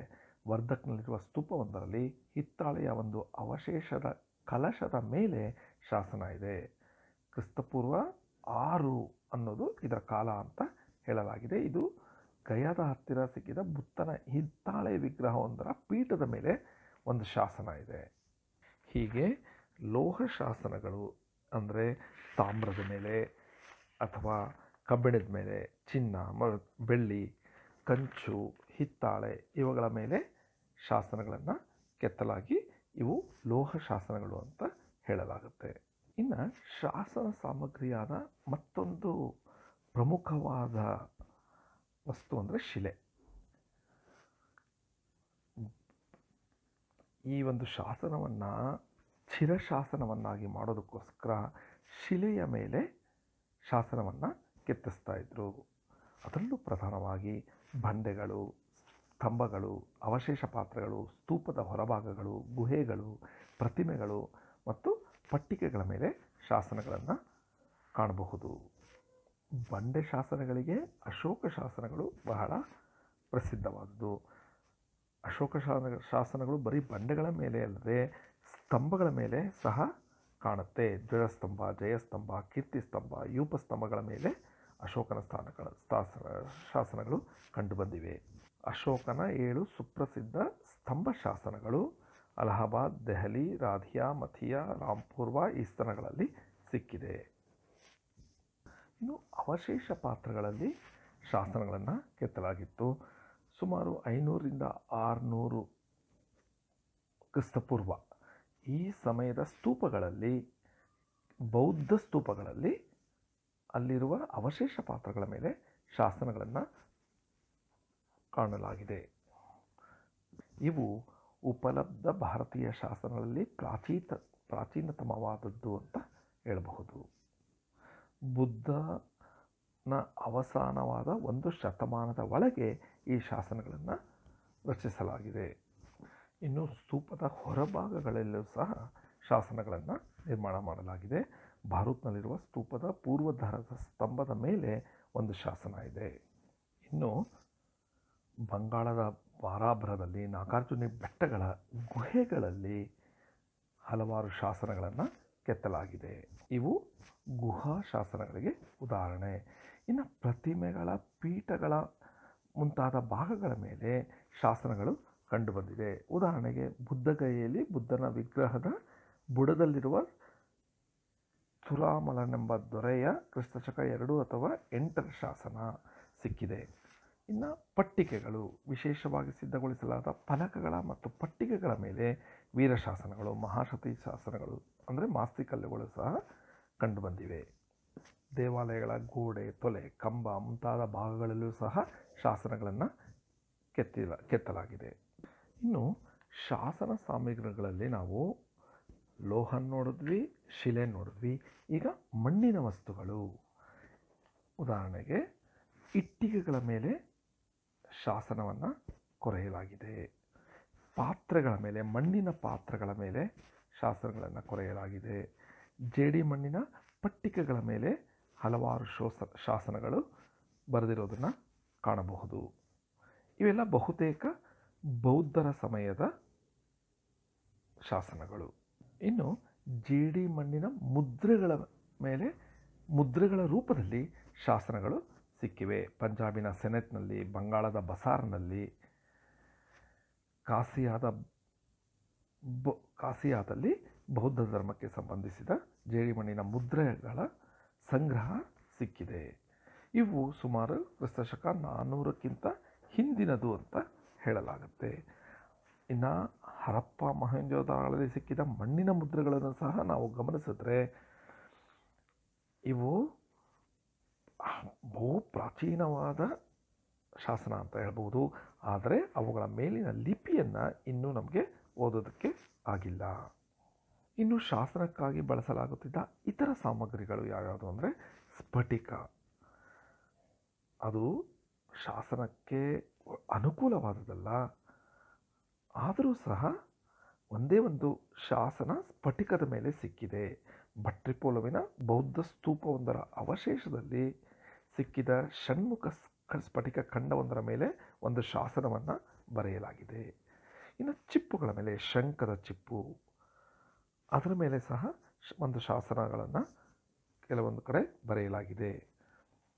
ಅದು ಹರಕೆಗೆ ಸಂಬಂಧಿಸಿದ ಶಾಸನವಾಗಿದೆ. ಆಂಧ್ರ ಪ್ರದೇಶದ ಶಾಲಿಹುಂಡಂನ ಬೌದ್ಧ ಮಠವೊಂದರಲ್ಲಿ ಇದರ ಅವಶೇಷ ಸಿಕ್ಕಿದೆ. ಈ ಚಿಪ್ಪಿನ ಮೇಲೆ ಮಂತ್ರಗಳನ್ನು ಕೊರೆಯಲಾಗಿದೆ. ಇನ್ನು ದಂತದಿಂದ ಮಾಡಿದ ಮುದ್ರೆಗಳು ಸಹ ಸಿಕ್ಕಿದೆ. ತೊಲೆಗಳು, ಕಂಬಗಳು ಮತ್ತು ಮರದ ಸಾಮಗ್ರಿಗಳ ಮೇಲೂ ಸಹ ಶಾಸನಗಳನ್ನು ಕಾಣಬಹುದು. ಹೀಗೆ ಶಾಸನ ವಸ್ತುಗಳು ಯಾವ್ಯಾವುದು ಅಂತ ಅಂದರೆ ಲೋಹ, ಶಿಲೆ ಮತ್ತು ಇತರ ಮಣ್ಣಿನ ವಸ್ತುಗಳು, ಇಟ್ಟಿಗೆಗಳು, ಪಾತ್ರೆಗಳು ಆ ಥರದ್ದು, ಹಾಗೂ ಇತರ ಪದಾರ್ಥಗಳು, ಸ್ಫಟಿಕ ಮತ್ತು ಚಿಪ್ಪುಗಳು, ಹೀಗೆ 4 ಬಗೆಯ ಶಾಸನ ಸಾಮಗ್ರಿಗಳು ಅಂತ ಹೇಳಬಹುದು. ಇನ್ನು ಶಾಸನಗಳನ್ನು ಹೇಗೆ ಸಿದ್ಧಗೊಳಿಸಬೇಕು ಎನ್ನುವುದನ್ನು ತಿಳಿಸೋದಕ್ಕೆ ಕೆಲವು ಕೈಪಿಡಿಗಳು ಪ್ರಾಚೀನ ಭಾರತದಲ್ಲಿತ್ತು. ಕ್ಷೇಮೇಂದ್ರ ವ್ಯಾಸದಾಸನ ಲೋಕಪ್ರಕಾಶ, ಲೇಖ ಪಂಚಶಿಖ, ಲೇಖ ಪದ್ಧತಿ ಇವುಗಳು ಒಂದು ಶಾಸನವನ್ನು ಹೇಗೆ ರಚಿಸಬೇಕು ಅನ್ನೋದನ್ನು ಹೇಳ್ತಾ ಇತ್ತು. ಶಾಸನವನ್ನು ಸಿದ್ಧಗೊಳಿಸೋದಕ್ಕೆ 3 ಪಾತ್ರ ಬಹಳ ಮುಖ್ಯ. ಕೃತಿಕಾರ ಅಂದರೆ ಮತ್ತೊಬ್ಬ ಲಿಪಿಕಾರ ಮತ್ತು ಇನ್ನೊಬ್ಬ ಶಿಲ್ಪಿ. ಈ 3 ಕೃತಿಕಾರ, ಲಿಪಿಕಾರ, ಶಿಲ್ಪಿ ಇವರು ಶಾಸನವನ್ನು ಸಿದ್ಧಗೊಳಿಸುವಲ್ಲಿ ಬಹಳ ಮುಖ್ಯವಾದ ಪಾತ್ರವನ್ನು ವಹಿಸ್ತಾ ಇದ್ದರು. ಕೃತಿಕಾರ ಒಬ್ಬ ಕವಿ ಅಥವಾ ಒಬ್ಬ ಉನ್ನತ ಅಧಿಕಾರಿ. ಅವನು ಶಾಸನವನ್ನು ಪತ್ರದ ಮೇಲೆ ಬರಿತಾ ಇದ್ದ, ತಾಳಪತ್ರ ಅಥವಾ ಭೂಚರಪತ್ರದ ಮೇಲೆ ಕರಡನ್ನು ಸಿದ್ಧಪಡಿಸ್ತಾ ಇದ್ದ. ಮುಂದಿನವನು ಲಿಪಿಕಾರ, ಕಾಪಿ ಮಾಡ್ತಾ ಇದ್ದ. ಶಿಲೆಯ ಮೇಲೆ ಅಥವಾ ತಾಮ್ರದ ಪಟದ ಮೇಲೆ ಬಳಪದಿಂದ ಅಥವಾ ಮಸಿಯಿಂದ ಆ ಶಾಸನವನ್ನು ಬಣ್ಣದಿಂದ ಬರೆದು ಕೊಡ್ತಾ ಇದ್ದ. ನಂತರ ಶಿಲ್ಪಿ ಅದನ್ನು ಕೆತ್ತಾ ಇದ್ದ ಅಥವಾ ಕೊರಿತಾ ಇದ್ದ. ಎಷ್ಟೋ ಶಾಸನಗಳಲ್ಲಿ 3 ಕೆಲಸ ಮಾಡಿದ್ದಾರೆ. 3 ಕೊಡುಗೆನೂ ಇದೆ. ಕೆಲವೊಂದು ಶಾಸನಗಳಲ್ಲಿ ಕೆಲವೊಬ್ಬರ ಪಾತ್ರಗಳು ಮಾತ್ರ ಇರಬಹುದು. ಗದಗ ತಾಲೂಕಿನ ಕುರ್ತಕೋಟೆಯ 1082ರ ಶಿಲಾಶಾಸನವೊಂದರಲ್ಲಿ ರಚಿಸಿದವನು ನಾಗದೇವ, ಶಿಲೆಯ ಮೇಲೆ ಬರೆದವನು ಕುಲಕರ್ಣಿ ಮಾಬಲಾರ್ಯ, ಕೊರೆದವನು ಅಯ್ಯಣ ಅಂತ ಸ್ಪಷ್ಟವಾಗಿ 3 ಹೆಸರನ್ನು ಸೂಚಿಸಲಾಗಿದೆ. ಹೀಗೆ ಹಲವಾರು ಶಾಸನಗಳಲ್ಲಿ ಈ 3 ಹೆಸರುಗಳನ್ನು ಸಹ ಹೇಳಲಾಗುತ್ತೆ. ಕೃತಿಕಾರರು ಸಾಹಿತಿಗಳಾಗ್ತಾಯಿದ್ರು ಅಥವಾ ಆಸ್ಥಾನ ಕವಿಗಳಾಗ್ತಾಯಿದ್ರು.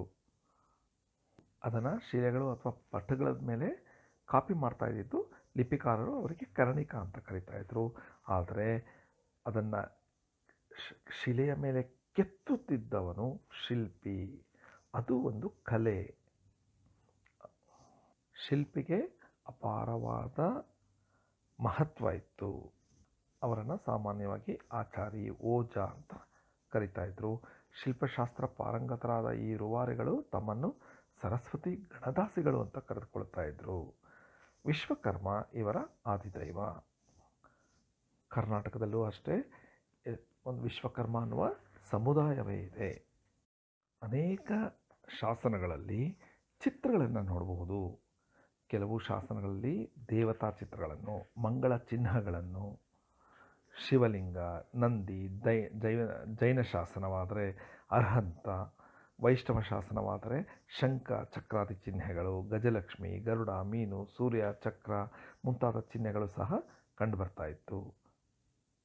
ಮಾಸ್ತಿ ಕಲ್ಲುಗಳಲ್ಲಿ ತೋಳನ್ನು ಮೇಲೆತ್ತಿರುವ ಸ್ತ್ರೀಯ ಅಥವಾ ಸ್ತ್ರೀಯರ ಚಿತ್ರ ಇರುತ್ತೆ.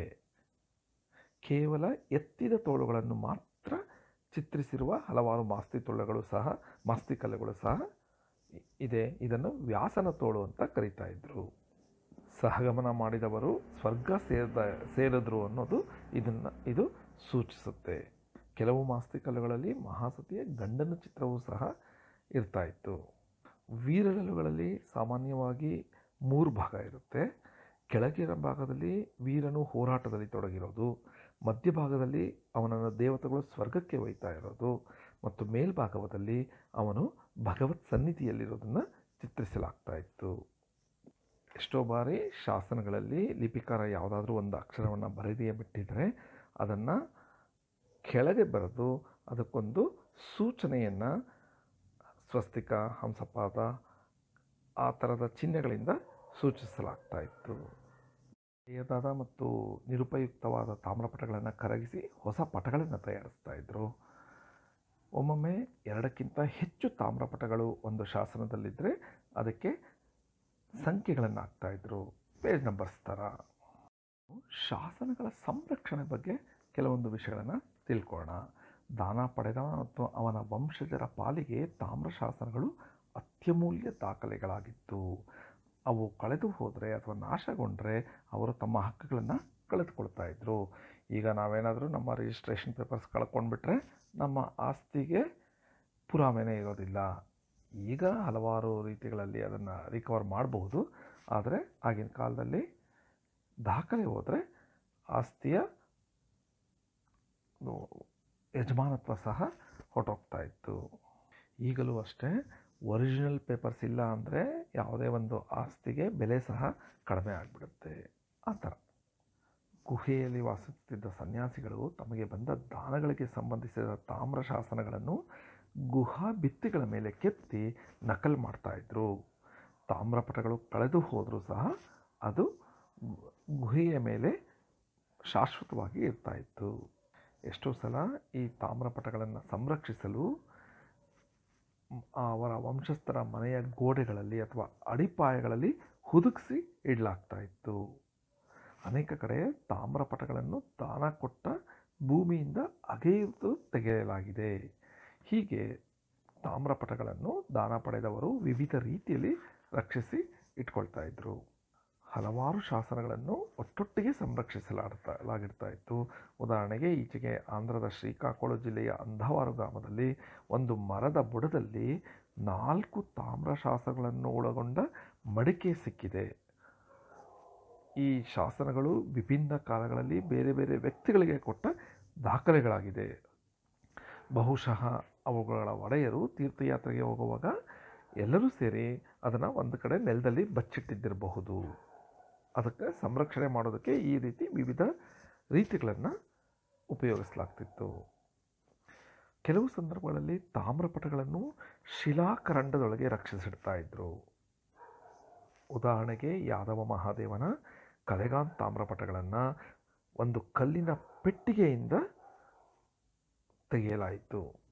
ಇನ್ನು ತಾಮ್ರ ಶಾಸನಗಳ ಕರಡುಗಳು ಅಂದರೆ ಡ್ರಾಫ್ಟ್ಗಳು ಅಂತ ಹೇಳ್ಬೋದು, ಮೂಲತಃ ತಾಳಪತ್ರ, ಭುಜಪತ್ರದ ಮೇಲೆ ಇರ್ತಾಯಿತ್ತು.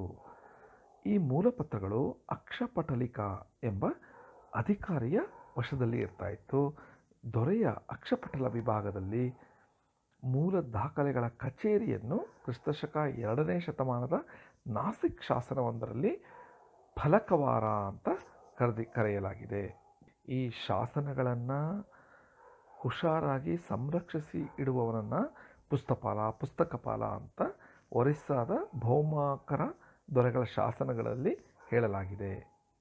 ಹೀಗೆ ಈ ಘಟಕದಲ್ಲಿ ಶಾಸನಗಳ ವರ್ಗೀಕರಣ ಹೇಗೆ ಮಾಡಲಾಗಿತ್ತು, ವಿವಿಧ ರೀತಿಗಳಲ್ಲಿ ಶಾಸನದ ಸಾಮಗ್ರಿಗಳು ಯಾವುದು, ಲೋಹ, ಶಿಲೆ, ಮಣ್ಣಿನ ವಸ್ತುಗಳು, ಇತರೆ ಪದಾರ್ಥಗಳು, ಶಾಸನಗಳನ್ನು ಹೇಗೆ ಸಿದ್ಧಪಡಿಸಲಾಗ್ತಾ ಇತ್ತು, ಕೃತಿಕಾರ, ಲಿಪಿಕಾರ ಮತ್ತು ಶಿಲ್ಪಿ ಅದರ ಸಂರಕ್ಷಣೆ ಹೇಗೆ ಮಾಡ್ತಾಯಿದ್ರು, ಭೂಮಿಯಲ್ಲಿ ಹುಗಿದಿಡೋದು, ಗೋಡೆಗಳಲ್ಲಿ ಬಚ್ಚಿಡೋದು, ಹೀಗೆ ಈ ಶಾಸನಗಳ ಬಗ್ಗೆ ನಾವು ವರ್ಗೀಕರಣ, ಸಾಮಗ್ರಿಗಳು, ಶಾಸನಗಳ ಸಿದ್ಧತೆ ಮತ್ತು ಸಂರಕ್ಷಣೆ ಬಗ್ಗೆ ಈ ಘಟಕದಲ್ಲಿ ತಿಳ್ಕೊಂಡ್ವಿ.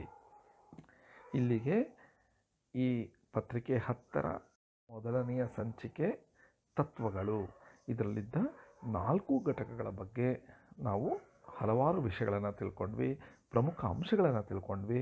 ಮೊದಲನೇದಾಗಿ ಶಾಸನ ಪದದ ಅರ್ಥ, ಅದರ ವ್ಯಾಪ್ತಿ, ಶಾಸನಗಳ ಮಹತ್ವ ತಿಳ್ಕೊಂಡ್ವಿ ಮೊದಲನೇ ಘಟಕದಲ್ಲಿ. 2ನೇ ಘಟಕದಲ್ಲಿ ಶಾಸನಗಳ ಅಧ್ಯಯನ ಹೇಗಾಯಿತು, ವಿದೇಶಿ ವಿದ್ವಾಂಸರು ಯಾರು, ಭಾರತೀಯ ವಿದ್ವಾಂಸರು ಯಾರು, ಅದನ್ನು ಸಂಶೋಧನೆ ಹೇಗೆ ಮಾಡಲಾಯಿತು ಅಂತ ತಿಳ್ಕೊಂಡ್ವಿ. 3ನೇ ಘಟಕದಲ್ಲಿ ಶಾಸನಗಳಿಂದ ಚಾರಿತ್ರಿಕ, ಸಾಮಾಜಿಕ, ಧಾರ್ಮಿಕ ಮತ್ತು ಸಾಹಿತ್ಯಿಕ ವಿಷಯಗಳು ನಮಗೆ ಹೇಗೆ ಗೊತ್ತಾಯಿತು, ಈ ದೃಷ್ಟಿನಲ್ಲಿ ಶಾಸನಗಳ ಮಹತ್ವ ಏನು ಅಂತ ತಿಳ್ಕೊಂಡ್ವಿ. ಮತ್ತು 4ನೇ ಘಟಕದಲ್ಲಿ ಶಾಸನಗಳ ವರ್ಗೀಕರಣ ಹೇಗೆ ಮಾಡಲಾಗುತ್ತೆ, ಶಾಸನದ ಸಾಮಗ್ರಿಗಳು ಯಾವ್ಯಾವುದು ಮತ್ತು ಶಾಸನಗಳ ಸಿದ್ಧತೆ ಹಾಗೂ ಸಂರಕ್ಷಣೆಯನ್ನು ಹೇಗೆ ಮಾಡಲಾಗುತ್ತೆ ಅನ್ನೋದನ್ನು ಸಹ ತಿಳ್ಕೊಂಡ್ವಿ. ಇಲ್ಲಿಗೆ ಈ ಪತ್ರಿಕೆ 10ರ ಮೊದಲ ಸಂಚಿಕೆ ಇದರ ಎಲ್ಲ ಪ್ರಮುಖ ಅಂಶಗಳನ್ನು ಈ ವಿಡಿಯೋದಲ್ಲಿ ಹೇಳಲಾಗಿದೆ. ಇಲ್ಲಿಗೆ ಈ ಘಟಕದ ಎಲ್ಲ ಅಂಶಗಳನ್ನು ಈ ವಿಡಿಯೋದಲ್ಲಿ ಹೇಳಲಾಗಿತ್ತು. ಸಾರಾಂಶ ಏನು ಈ ಘಟಕದ್ದು ಅಂದರೆ, ಶಾಸನಗಳಿಂದ ನಮಗೆ ಆ ಕಾಲದ ಚಾರಿತ್ರಿಕ, ಐತಿಹಾಸಿಕ, ರಾಜಕೀಯ ವಿಷಯಗಳು, ರಾಜರ ಬಗ್ಗೆ ವಿಷಯಗಳು ತಿಳ್ಕೋಬಹುದು. ಹಾಗೂ ಶಾಸನಗಳಿಂದ ಆ ಕಾಲದ ಸಾಮಾಜಿಕ ಸ್ಥಿತಿಗತಿ ಹೇಗಿತ್ತು ಅನ್ನೋದನ್ನು ತಿಳ್ಕೋಬಹುದು. ನಂತರ ಶಾಸನಗಳಿಂದ ವಿವಿಧ ಕಾಲಗಳಲ್ಲಿ, ಇತಿಹಾಸದ ಪುಟಗಳಲ್ಲಿ, ಇತಿಹಾಸದ ಕಾಲಗಳಲ್ಲಿ ಧರ್ಮಗಳು ಯಾವ ರೀತಿ ಜನಸಾಮಾನ್ಯರಲ್ಲಿ ಹರಡಿಕೊಂಡಿತ್ತು, ಯಾವ ಧರ್ಮದ ಜನರು ಹೆಚ್ಚಾಗಿದ್ರು, ಯಾವ ಧರ್ಮವನ್ನು ಯಾವ ಕಾಲದಲ್ಲಿ ಹೆಚ್ಚು ಜನರು ನಂಬಿಕೊಂಡಿದ್ರು, ಪಾಲಿಸ್ತಾ ಇದ್ರು, ಹಾಗೂ ಯಾವ ರಾಜರುಗಳು ಯಾವ ಧರ್ಮಕ್ಕೆ ಬೆಂಬಲವನ್ನು ಕೊಡ್ತಾ ಇದ್ರು, ಯಾವ ರಾಜರು ಸರ್ವಧರ್ಮ ಸಹಿಷ್ಣುಗಳಾಗಿದ್ರು ಅನ್ನೋದು ಸಹ ನಾವು ತಿಳ್ಕೊಂಡ್ವಿ. ಮತ್ತು ಶಾಸನಗಳಲ್ಲಿ ಕರ್ನಾಟಕ ಅಥವಾ ಕನ್ನಡದ ವಿವಿಧ ಸಾಹಿತ್ಯದ ಪ್ರಕಾರಗಳನ್ನು, ಶೈಲಿಗಳನ್ನು ನಾವು ಗುರುತಿಸಬಹುದಾಗಿತ್ತು. ತ್ರಿಪದಿಗಳು, ರಗಳೆ, ಚಂಪು ಮೊದಲಾದ ವಿವಿಧ ಸಾಹಿತ್ಯದ ಶೈಲಿಗಳನ್ನು, ಕಾವ್ಯ ಶೈಲಿಗಳನ್ನು ನಾವು ಶಾಸನಗಳಲ್ಲಿ ಗುರುತಿಸಬಹುದು ಅನ್ನೋದನ್ನು ಸಹ ನಾವು ಅಧ್ಯಯನ ಮಾಡಿದ್ವಿ. ನಂತರ ಶಾಸನಗಳ ವರ್ಗೀಕರಣ ಹೇಗೆ ಮಾಡಬಹುದು, ಯಾವ ರೀತಿಯಲ್ಲಿ ಶಾಸನಗಳನ್ನು ವರ್ಗೀಕರಣ ಮಾಡಬಹುದು ಅಂತ ನೋಡಿದ್ವಿ. ನಂತರ ಪ್ಲೀಟ್ ಎನ್ನುವವರು ಹೇಗೆ ಶಾಸನಗಳನ್ನು ವರ್ಗೀಕರಣ ಮಾಡಿದ್ರು ಅನ್ನೋದನ್ನು ನೋಡಿದ್ವಿ. ಹಾಗೂ ಶಾಸನ ಸಾಮಗ್ರಿಗಳು ಯಾವುದು, ಲೋಹದ ಜೊತೆಗೆ ಇತರ ಪದಾರ್ಥಗಳಲ್ಲಿ ಶಾಸನಗಳನ್ನು ಹೇಗೆ ಮಾಡ್ತಾ ಇದ್ರು ಅನ್ನೋದನ್ನು ನೋಡಿದ್ವಿ. ಹಾಗೂ ಕೊನೆಯಲ್ಲಿ ಶಾಸನವನ್ನು ಹೇಗೆ ಸಿದ್ಧ ಮಾಡೋದು, ಶಾಸನಗಳನ್ನು ರಚಿಸೋದು ಯಾರು, ಅದನ್ನು ಮೊದಲು ಕೆತ್ತೋದು ಯಾರು, ನಂತರ ಅಂತಿಮವಾಗಿ ಅದನ್ನು ಶಾಸನವನ್ನು ಸಿದ್ಧಪಡಿಸೋದು ಯಾರು ಅನ್ನೋದನ್ನು ತಿಳ್ಕೊಂಡ್ವಿ. ಕೊನೆಯಲ್ಲಿ ಶಾಸನಗಳನ್ನು ಹೇಗೆ ಸಂರಕ್ಷಿಸ್ತಾ ಇದ್ರು ಅನ್ನೋದನ್ನು ಸಹ ಈ ಘಟಕದಲ್ಲಿ ತಿಳ್ಕೊಂಡ್ವಿ. ಹೀಗೆ ಈ ಘಟಕದ ಎಲ್ಲ ವಿಷಯಗಳನ್ನು ನಾನು ನಿಮಗೆ ಈ ವಿಡಿಯೋದಲ್ಲಿ ಹೇಳಿದ್ದೀನಿ. ನಿಮಗೆ ಈ ವಿಡಿಯೋದಿಂದ ವಿಷಯಗಳು ಅರ್ಥವಾಗಿದೆ ಅನ್ನೋದಿದ್ರೆ ನೀವು ಈ ವಿಡಿಯೋ ಕೆಳಗಡೆ ಇರುವ ಕಾಮೆಂಟ್ ಬಾಕ್ಸ್ನಲ್ಲಿ ನಿಮ್ಮ ಅನಿಸಿಕೆಯನ್ನು ತಿಳಿಸಿ. ಧನ್ಯವಾದಗಳು.